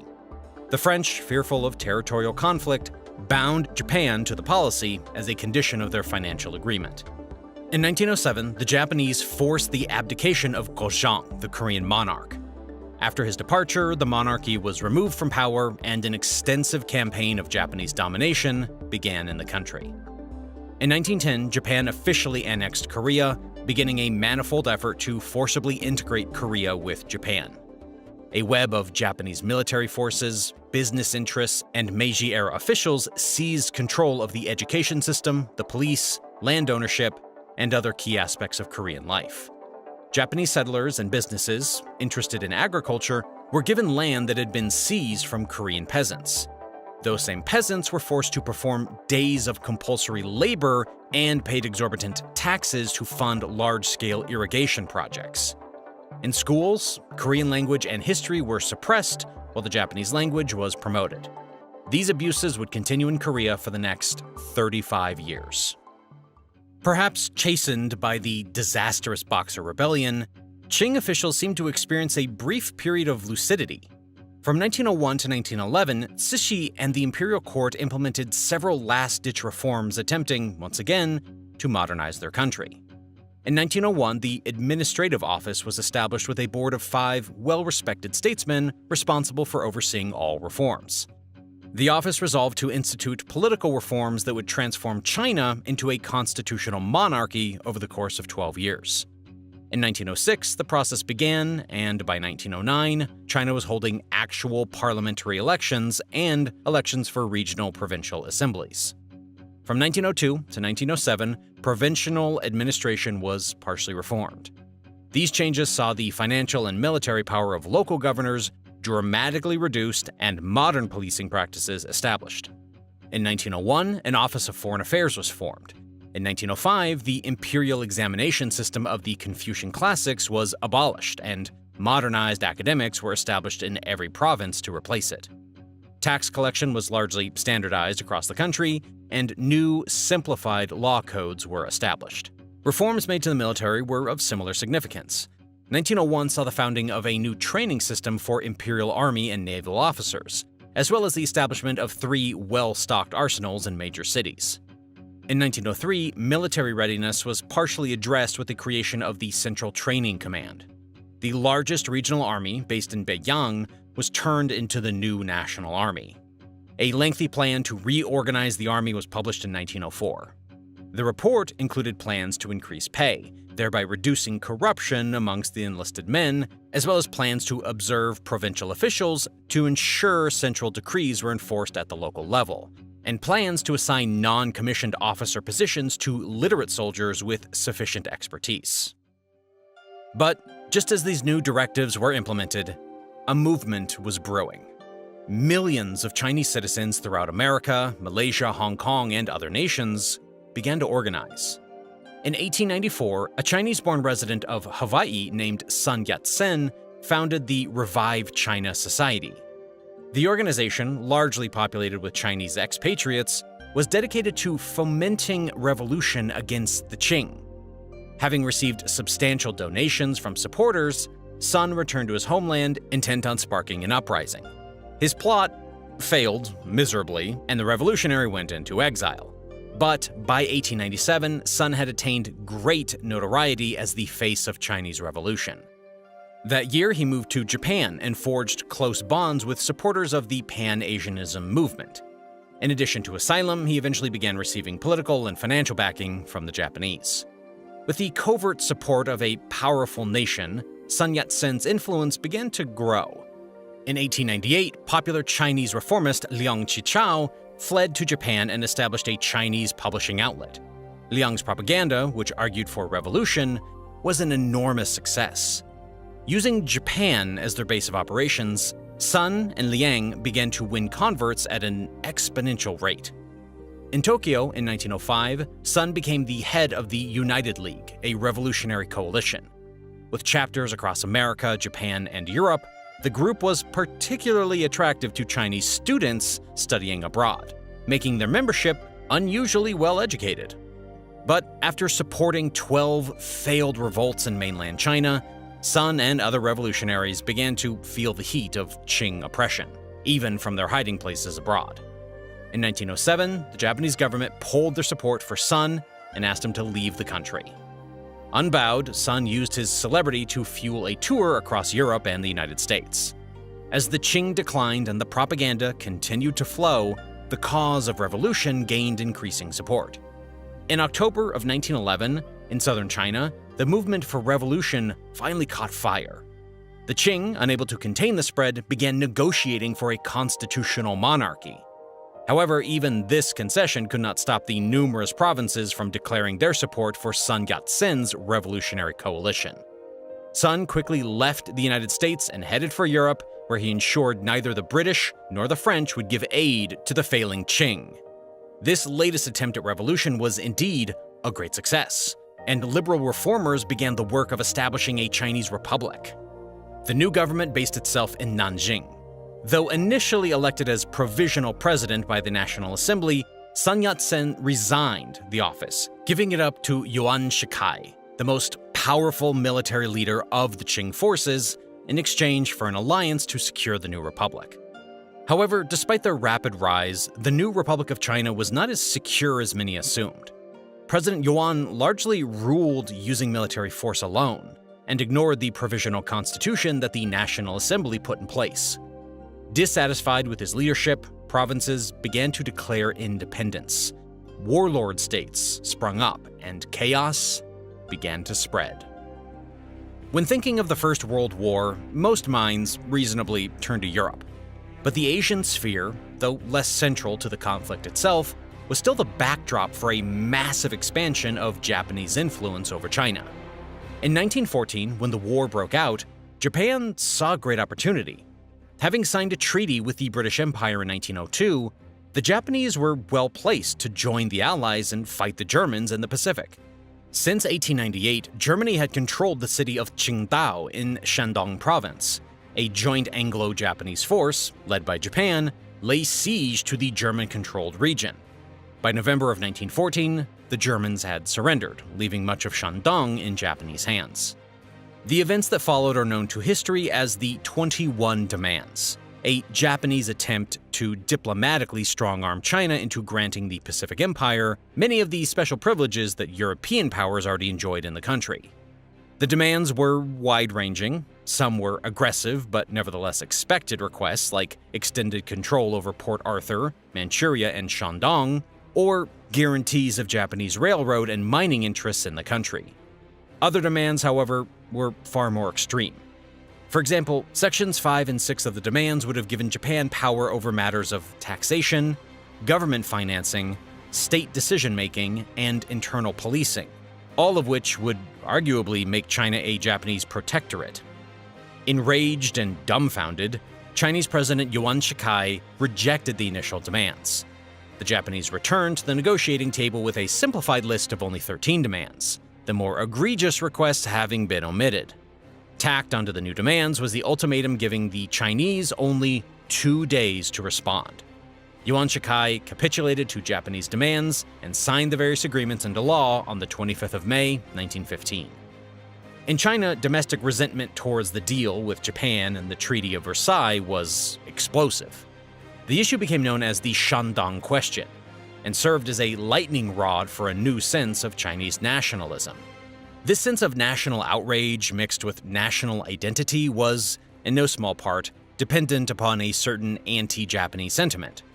One could argue that this event, more than any other, is responsible for the birth of a new, far more aggressive variety of Chinese nationalism.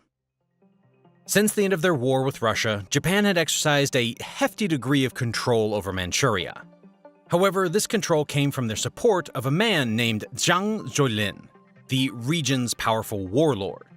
But in 1928, the overconfident Zhang angered his Japanese overlords and found himself on the wrong end of an assassin's pistol.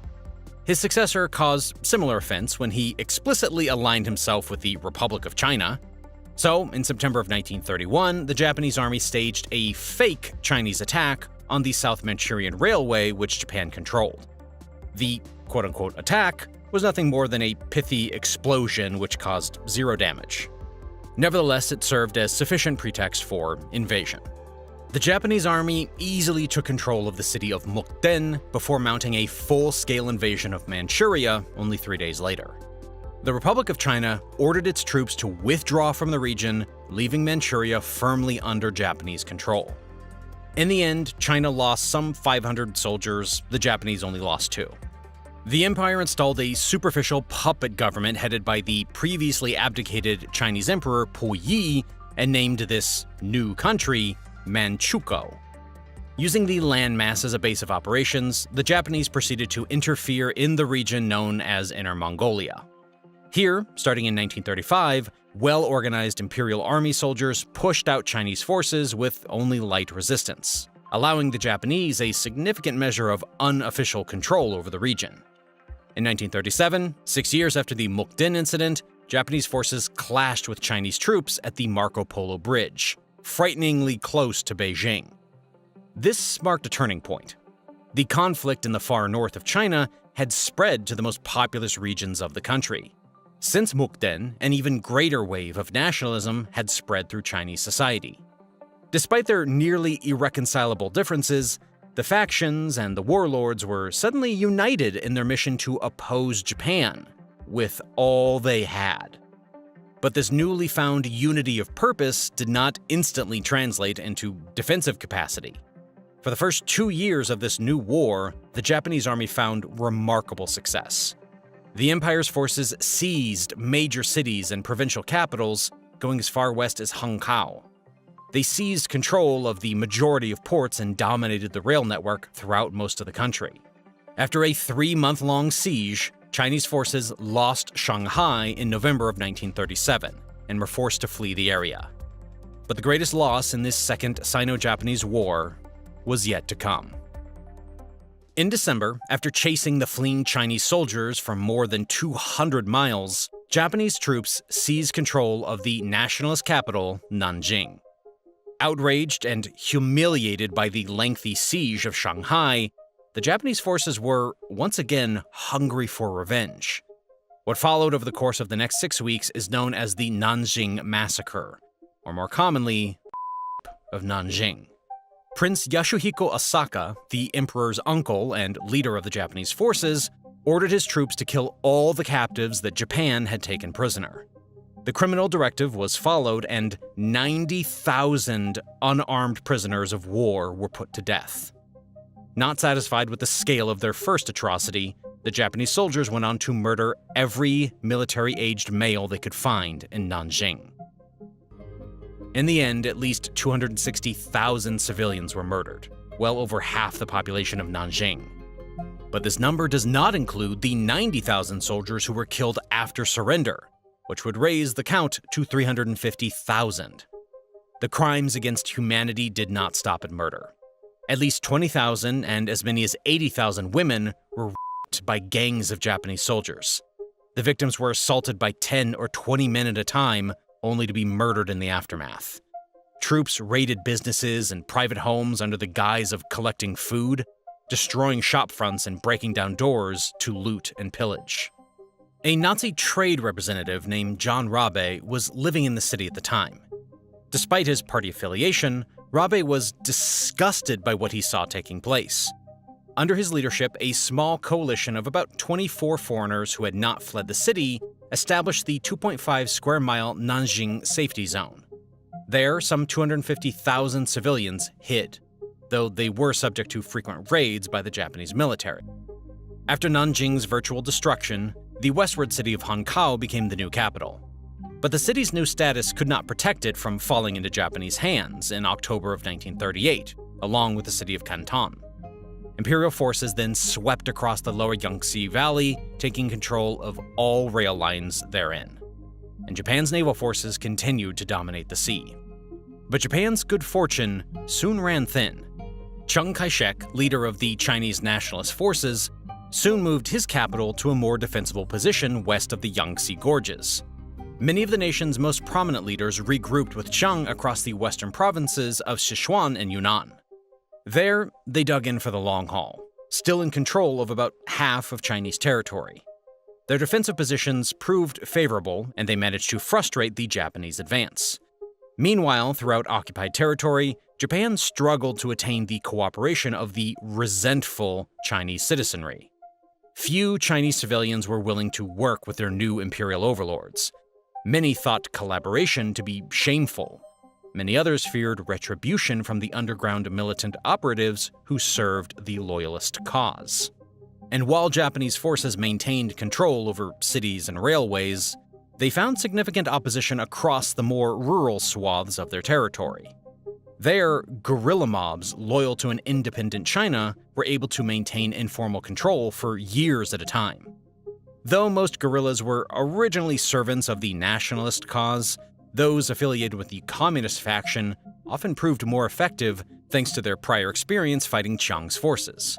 Skilled in their covert operations, the Reds began sending their troops behind enemy lines. There they made common cause with rural villagers who, regardless of their previous party affiliation, were now willing to work with any group opposing the Japanese. In many cases, these communist operatives managed to transform small agricultural communities into well-organized self-defense units with secret local governments run by party members. Of course, these operatives also actively spread communist propaganda. And perhaps because of their intimate grassroots approach, the Communist Party began to expand exponentially. The Reds' largest fighting force was called the 8th Route Army. This particular portion of the guerrilla insurgency saw its rosters balloon with shocking speed, going from 30,000 troops in 1937 to 156,000 in 1938. 8th Route was ostensibly folded into the larger Nationalist Army in 1938, but in reality remained under communist control, operating independently in the mountains and plains of northern China. Meanwhile, the lesser communist force, known as the New 4th Army, was charged with taking action in the lower Yangtze Valley. This trend of communist expansion would continue on throughout the war. Back in 1936, in the district of Pingfan in east-central Manchuria, a special detachment of the Japanese Imperial Army was established. Its name was Unit 731. The unit's innocuous title served to cover its insidious mission. The detachment and its 3,607 workers were tasked with a special kind of scientific investigation, the likes of which displayed such depravity that their labors are now synonymous with the acts of Dr. Joseph Mengele. Unit 731 researched and developed both chemical and biological weapons. Under the leadership of Japanese Surgeon General Shiro Ishii, the facility's personnel carried out some of the most egregious acts of torture and human experimentation ever seen in history. Chinese conscript laborers were brought on to construct Pingfan. Many of these workers froze to death during the winter chills. Others were dealt with in mass executions after their work was done. The secrets of the facility would be protected at all costs. In their Manchurian base of operations, the Japanese scientists referred to their human subjects as logs, in keeping with the facility's official cover as a lumber mill. Just as in Hitler's death camps, the victims were given a number to replace their name. Likewise, the research campus at Pingfan was equipped with 3 massive crematoriums in which the vast uncounted dead were disposed of, their ashes leaving behind no remains for future generations to find. Despite official rules about who was to be experimented upon, in actual practice, there were no limits. Criminals and communist prisoners of war sat beside pregnant mothers and infant children in Pingfan's cells. These people were delivered in trucks and railroad freight cars, often hidden beneath actual logs being brought to the camp. After arrival, the true work of Ping Fan would begin. Prisoners were infected with a wide range of communicable diseases, including typhoid, typhus, tularemia, anthrax, syphilis, cholera, tuberculosis, botulism, and any other viral or bacterial infections the physicians at Ping Fan wanted to study. Unit 731 workers had a special affinity for the bubonic plague, often throwing prisoners into pits filled with rats and fleas contaminated with the disease.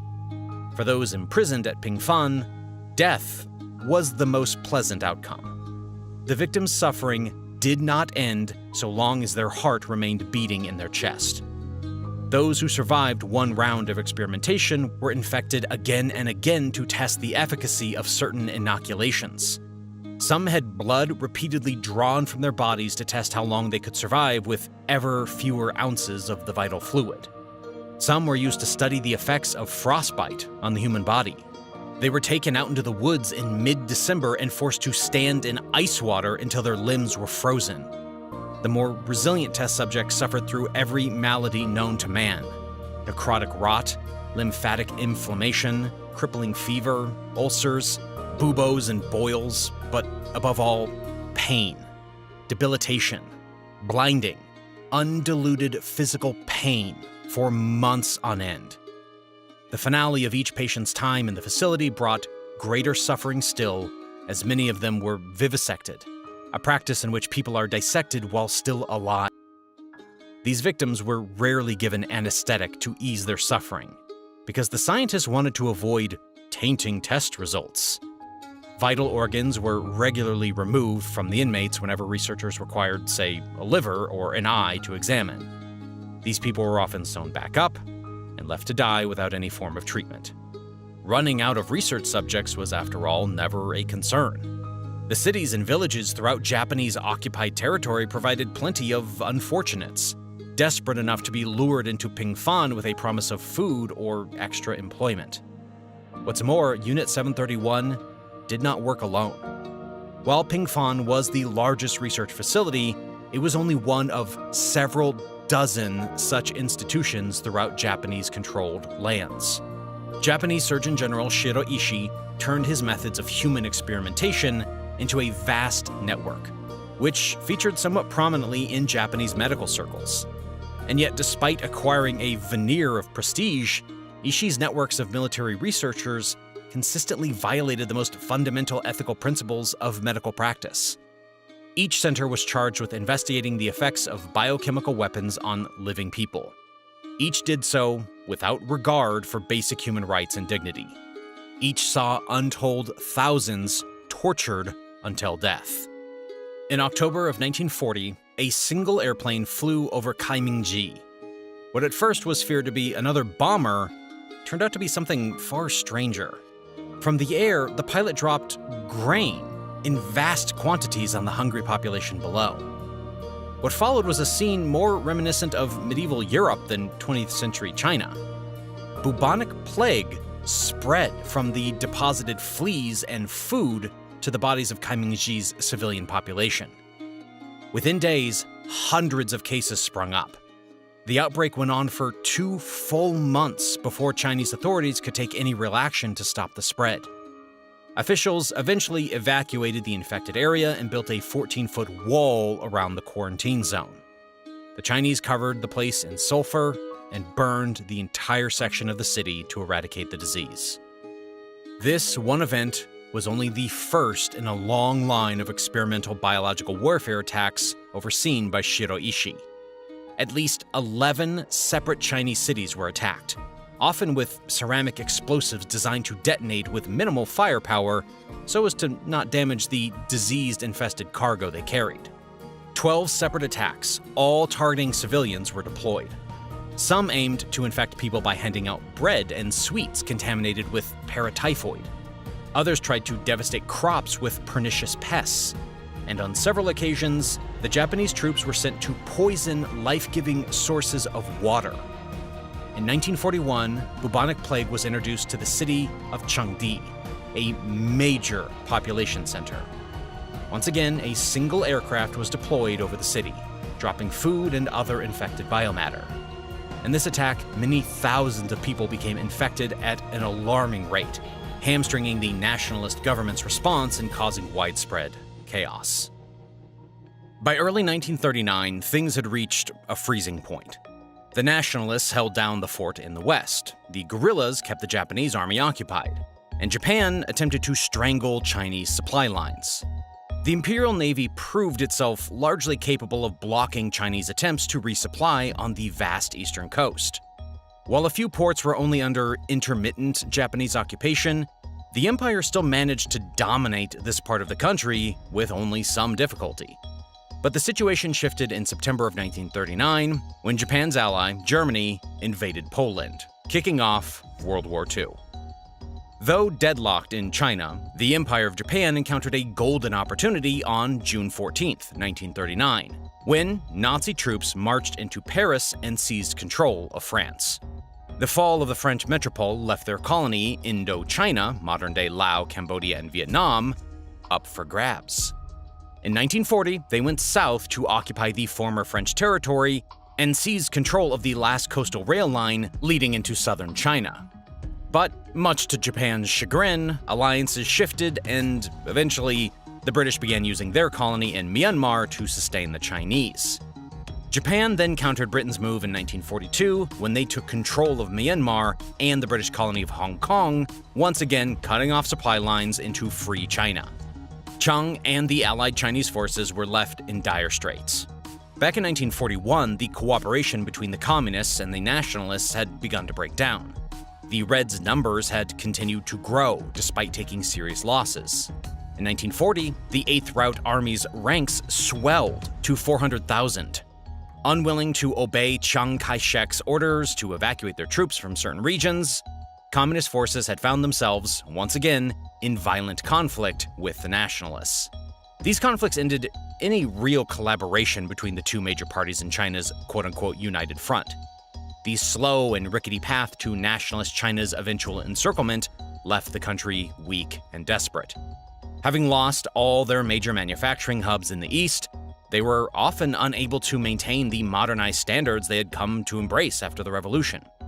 Without advanced manufacturing and access to transportation infrastructure, the nationalist government was unable to support its troops, much less the mass of civilian refugees that had fled into their territory from the occupied east. To make matters worse, Chiang's government instituted poor fiscal policies to cover short-term necessities, sparking rapid inflation. These compounding problems left both the military and civilian populations destitute. Poverty and financial collapse led to widespread corruption within the army, where hoarding and graft became rampant.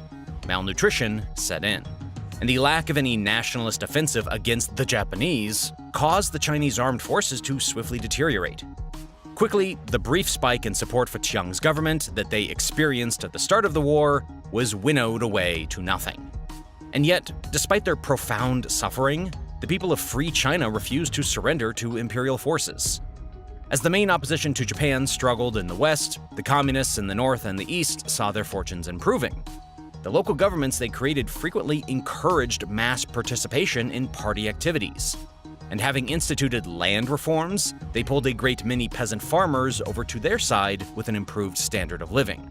Japan's attempts at erecting a civilian puppet regime continued to flounder in the territories it controlled. Their troubles with recruitment remained a constant concern, and the few Chinese civilians willing to work with Japan were rarely seen as reliable leaders and bureaucrats. In early 1944, relief finally came in the form of material shipments from the United States. Nationalist soldiers trained to become pilots and mechanics, receiving support from the Allies. American and Chinese joint air operations dropped bombs on previously impenetrable Japanese holdfasts. Even so, Chiang's troops were far from ready to mount a grand campaign against occupying forces. After 7 years of war and poor governance, the nationalists were left ineffective and unpopular. At the same time, the communist forces had only grown. As America fought the war in the Pacific and drew Japanese troops away from China, the Reds were all too happy to move into the vacuum they left behind. In the summer of 1945, Japan found itself in a familiar position, staring down the barrel of an American cannon. Once again, almost exactly 100 years after Commodore Perry opened up Japan, American warships were flocking to Japanese shores. At the end of July 1945, the Imperial Japanese Navy was no longer able to conduct major defensive operations. Allied forces were set to invade Japan's home islands. In public, the Japanese government expressed its determination to keep fighting. Privately, they were reaching out to the Soviet Union in hopes that Stalin and Molotov would act as mediators between them and the US. What happened next made all of this posturing seem infantile in comparison. Between August 5th and August 10th, 1945, 3 things happened. First, the United States dropped the first A-bomb on Hiroshima. The city was a supply and logistics hub for Japanese armed forces, and most importantly, housed the headquarters for the 2nd General Army, which had been tasked with commanding the defense of all southern Japan. The bomb's detonation marked the first use of nuclear weapons in the theater of war.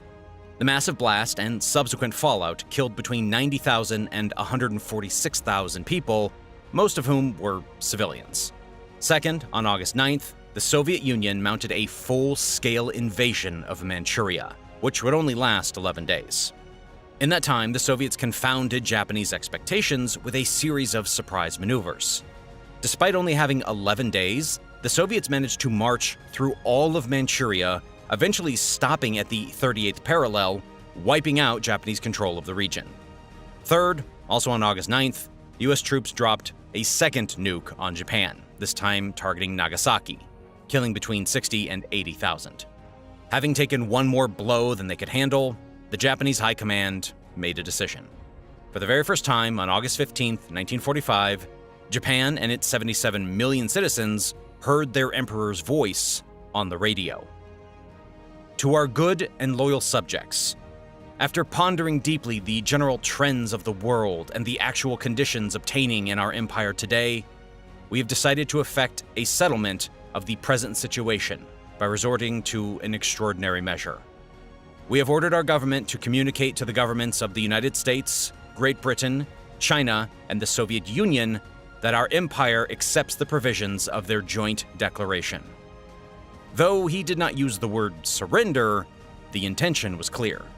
By accepting the Potsdam Declaration, he was offering unconditional acquiescence to every single Allied demand. The war was over. Manchuria was now under active Soviet occupation, along with most of Mongolia. Puppet leaders previously employed by Japan were either captured by Soviet troops or fled to distant lands.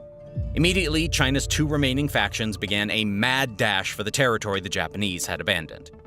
Interestingly, at this point in the war, Chiang Kai-shek and his nationalist troops were receiving support from both the US and the Soviet Union. Chiang's support from Stalin was conditioned on the USSR's retention of control over Port Arthur. But this was not necessarily his to guarantee. Mao's troops dominated the north and had control over the northeastern lands bordering the Soviet-occupied zone. The United States temporarily landed 50,000 troops in Beijing to hold down the fort, as 100,000 nationalist troops were flown in. The nationalists, apparently unconcerned for their reputation, began forcibly conscripting the local citizenry, looting local homes, and governing just as poorly in the eastern city as they had in the west for so many years. Needless to say, communist power only grew as a result as the rural peasants flocked to Mao. The nationalists, using US military transport facilities, were quick to sweep up strategically valuable cities and grab rail lines as the Japanese evacuated. But they suffered from the same problem the Japanese experienced. Communist guerrillas occupied vast tracts of rural land and were essentially free to torment Chiang Kai-shek's troops exactly as they had the Japanese. Back in 1945, the Soviets had agreed to end their occupation of Manchuria in exchange for Chinese recognition of the Soviet-aligned Mongolian People's Republic. Suddenly, fearing the total extinction of the Chinese Communist Party, the USSR began to tip away from the nationalists. In 1946, as they were leaving, the Soviets handed the enormous stockpiles of Japanese weapons in Manchuria over to Mao's forces, triggering further conflict between the 2 Chinese parties in the north. The USSR then began providing the communists with in-depth intelligence on nationalist troop movements, giving Mao a significant edge in the fight. The nationalists were caught up in further missteps as they began to work with Japanese generals. These former enemy commanders were responsible for the deaths of hundreds of thousands of Chinese citizens, who they killed through the use of scorched earth tactics in the north. Despite the negative impact on their reputation, the nationalists protected these war criminals, who began to work closely with Chiang as his advisors. Their refusal to turn over Japanese war criminals for prosecution, and their even closer association with the former blue-shirt Chinese fascists, resulted in a loss of support from the United States. The next nationalist offensive campaign against the communists saw them seize a major city at the untenable cost of 1 million troops. Despite urban losses, Mao now had an army of 5 million soldiers and could expand across rural reaches without high losses. By 1948, the communists began to capture major cities from Chiang's troops. Their losses meant little, as they were able to immediately recruit more troops from the peasant population, a feat that nationalists could not achieve with their poor reputation. The communist advance south was sure-footed from there, and nationalist leaders began either fleeing to Taiwan or defecting to the communist cause. On October 1st, 1949, from the new capital of Beijing, Mao proclaimed the establishment of the People's Republic of China. The Allied occupation of Japan was plotted out in a series of conferences before Japanese surrender. The Allies, China, Britain, the USSR, and the United States, put particular attention into how Japan would be disarmed, how to prevent future remilitarization, how its colonies would be managed, and how its economy would be stabilized. And while the other Allied nations had a say in what reforms were implemented, the nation was, first and foremost, occupied by troops of the United States. In September of 1945, U.S. General MacArthur was appointed Supreme Allied Commander of Japan, placing him in charge of what would become a 7-year-long occupation. Having received his command, MacArthur plotted out his strategy for reforming the Japanese society. First, destroy the military power, punish war criminals, build the structure of representative government, modernize the Constitution, hold free elections, enfranchise the women, release the political prisoners, liberate the farmers, establish a free labor movement, encourage free economy, abolish police oppression, develop a free and responsible press, liberalize education, decentralize the political power, separate church from state. Japan's refusal to surrender until the last possible moment meant the destruction of an exceptional amount of the nation's infrastructure. Firebombing campaigns and supply shortages left the people of Japan physically and mentally exhausted. US B-29 bombers targeted manufacturing and transportation hubs. Major and minor cities were crippled under the weight of American military might. Tokyo had been all but destroyed after American air raids carpeted the city, killing more than 83,000 and leaving over 1 million homeless. By the end of the war, more than 600 major industrial facilities had been destroyed. As many as 500,000 Japanese citizens had been killed, and 8.5 million had no place to sleep at night. When the occupation began, 4.2 million new homes needed to be built. Transportation networks had to be restored. Schools and hospitals had to be constructed, and, most importantly, food production had to be reestablished. In the final years of the war, the average Japanese adult was living on just 1,042 calories per day, though in major urban areas like Tokyo, things were even worse, with people living on a little over 700 calories each day. Immediately, emergency wheat donations were shipped in from the US. The government higher-ups who had been involved with military affairs were largely purged from political office. 28 of these dismissed politicians found themselves in handcuffs, standing trial for war crimes in Tokyo. In total, only 7 officials were put to death, with 16 receiving life sentences. Emperor Hirohito, and indeed all members of the extended royal family, were spared prosecution, despite having committed a panoply of crimes during the war. Among those who went unpunished was the emperor's uncle, Prince Yasuhiko Asaka, who, as previously discussed, was responsible for the Nanjing massacre. In his place, Iwane Matsui was, controversially, held responsible despite having taken some actions that arguably would exonerate him. Shiroishi and his cronies escaped from justice by striking a deal with General MacArthur. To dodge prosecution, the scientists released all their illegal research findings to the US, which in turn covered up the truth of the horrors they committed. The reinstitution of a liberal democratic state began with a reduction in the role of the emperor. The monarchy became a figurehead. Its powers largely transferred to the hands of the democratically elected leadership. Wealthy landlords who had previously owned the majority of agricultural properties in the country were made to sell vast quantities of land.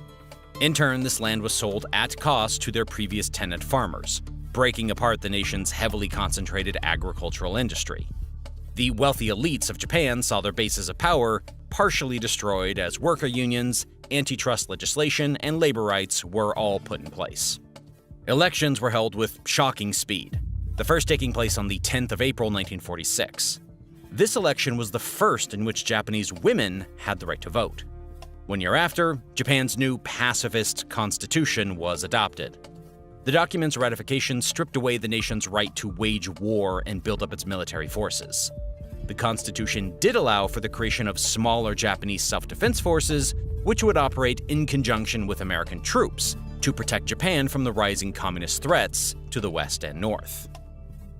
Unsurprisingly, with one nation facing substantial international isolation and the other completely demilitarized, Sino-Japanese relations became notably less scintillating. Even so, in 1950, the Sino-Soviet Treaty of Friendship, Alliance, and Mutual Assistance was signed. Article 1 of the treaty was a mutual defense pact designed to prevent the revival of Japanese imperialism. In 1952, Japan recognized the government in Taiwan, aka the Republic of China, as the legitimate Chinese state. Despite this, the Japanese government exchanged trade, labor, and cultural delegations with Communist China in the 1950s to maintain diplomatic relations. In 1952, Mao's China and the Japanese government ratified their first trade deal. In 1958, Mao's government severed all trade ties with Japan out of frustration over Japan's support of the Republic of China.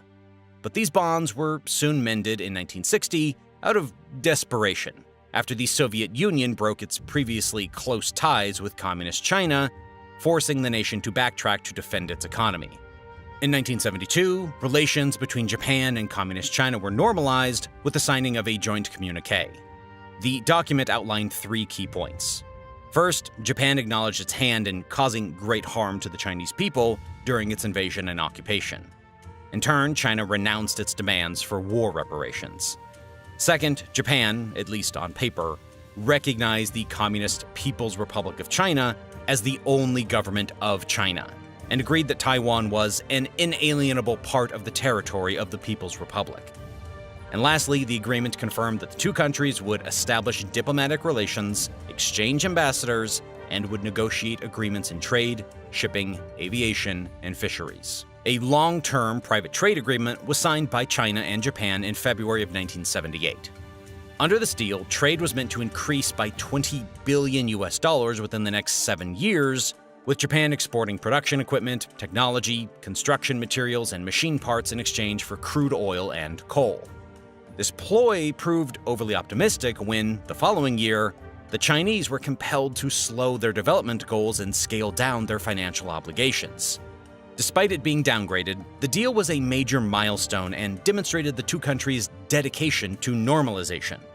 From there, the story of relations between the two nations is one of investment and peaceful coexistence, with a few important caveats. Despite the comparatively muted relations the two countries had experienced over the past 70 years, the reality of China and Japan's sordid past shines through to today. In March of 2005, 17 Chinese cities erupted in protest. The angry citizens weren't reprimanding their leaders or demanding domestic change. Rather, their anger was turned outward. The mass demonstrations were directed against Japan. The angry mobs, several thousand strong, marched on Japanese consulates throughout the country, threw rocks through the Japanese embassy's windows in Beijing, and filled the streets with chants of "boycott Japanese businesses." Why? The reason wasn't exactly clear. Some protesters were expressing outrage over new Japanese history textbooks that grossly understated Japanese war crimes during the Second World War. Others were enraged at the recent G4 proposal, requesting Japan be given a seat on the UN Security Council. Many others were simply content to toss eggs at Japanese restaurants and grocery stores, expressing a generalized sense of rage that they felt towards the island nation. Outraged, the Japanese government demanded financial restitution for the damages suffered, condemned the violence that broke out, and not much else. The curious spat of unrest could have been ignored. But then, in August of 2012, it happened again, even larger than before. This time, the cause was a bit more obvious. The CCP had whipped up its citizenry into a blind rage over a territorial dispute concerning the small, uninhabited Japanese-owned Senkaku Islands, which China claims as their territory. The first bout of protests sprung up after 2 activists from Hong Kong who had sailed to the islands were detained by the Japanese Coast Guard. The demonstrators, reportedly calling for their government to cease trade with Japan and retake the islands by force, marched across the city of Shenzhen.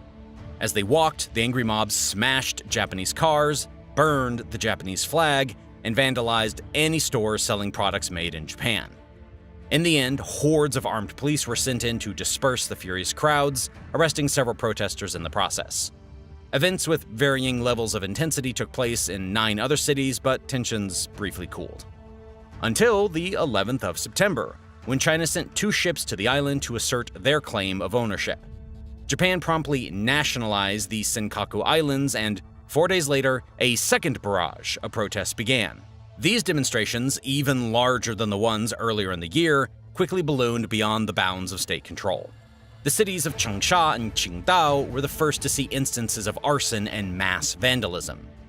Once again, across the country, Japanese cars were smashed. A Toyota Motors outlet was set on fire, as were 2 Panasonic factories in Suzhou and Shandong. 2 Japanese department stores in Qingdao and Changsha were plundered by rogue demonstrators. Thousands of malcontents busted their way into the Garden Hotel in Guangzhou, where the Japanese consulate was housed. In Shenyang, an angry mob threw bottles of ink at the Japanese consulate's pristine white walls. On September 18th, another group surrounded U.S. Ambassador Gary Locke's car, refusing to let him enter the Japanese embassy. When all was said and done, 180 cities saw mass events in which protesters vented their rage and called for a boycott of all Japanese-made goods. With Chinese power on the rise and Japan in a comparatively pacified state, one may inevitably be forced to ask hard questions. Questions like, can Japan be bullied into submission? And if the answer is yes, what does that mean for the sovereignty of free nations living in the shadow of authoritarian China? Will the governments of democratic states in East Asia be allowed to govern for their people? Or will they be put in the same position that China found itself in so many years ago, forced to bow to the whims of imperialist powers willing to abuse human rights to maintain their own power? Despite its centuries-long hiatus, China is, once again, the powerhouse of the East, and those wishing to maintain their power in the Chinese Communist Party have proven time and time again that they have no qualms about inflaming violent nationalism to distract their citizens from increasingly authoritarian rule at home. There are many alive today who can recall the horrors visited upon the Chinese people at the hands of the Japanese Empire. There are even more who grew up hearing stories of what happened from their parents, their grandparents, and their great-grandparents. Such a large population with such an intimately close connection to the crimes that were committed will not be willing to forgive and forget anytime soon. And though the old militaristic regime that once ruled an empire has been dead in the ground for 78 years, the people of China will never see the promise of the liberal democratic society that so aptly replaced it. For as long as an authoritarian government rules in China, her people will remain in darkness, never seeing the light of truth that a free nation can provide.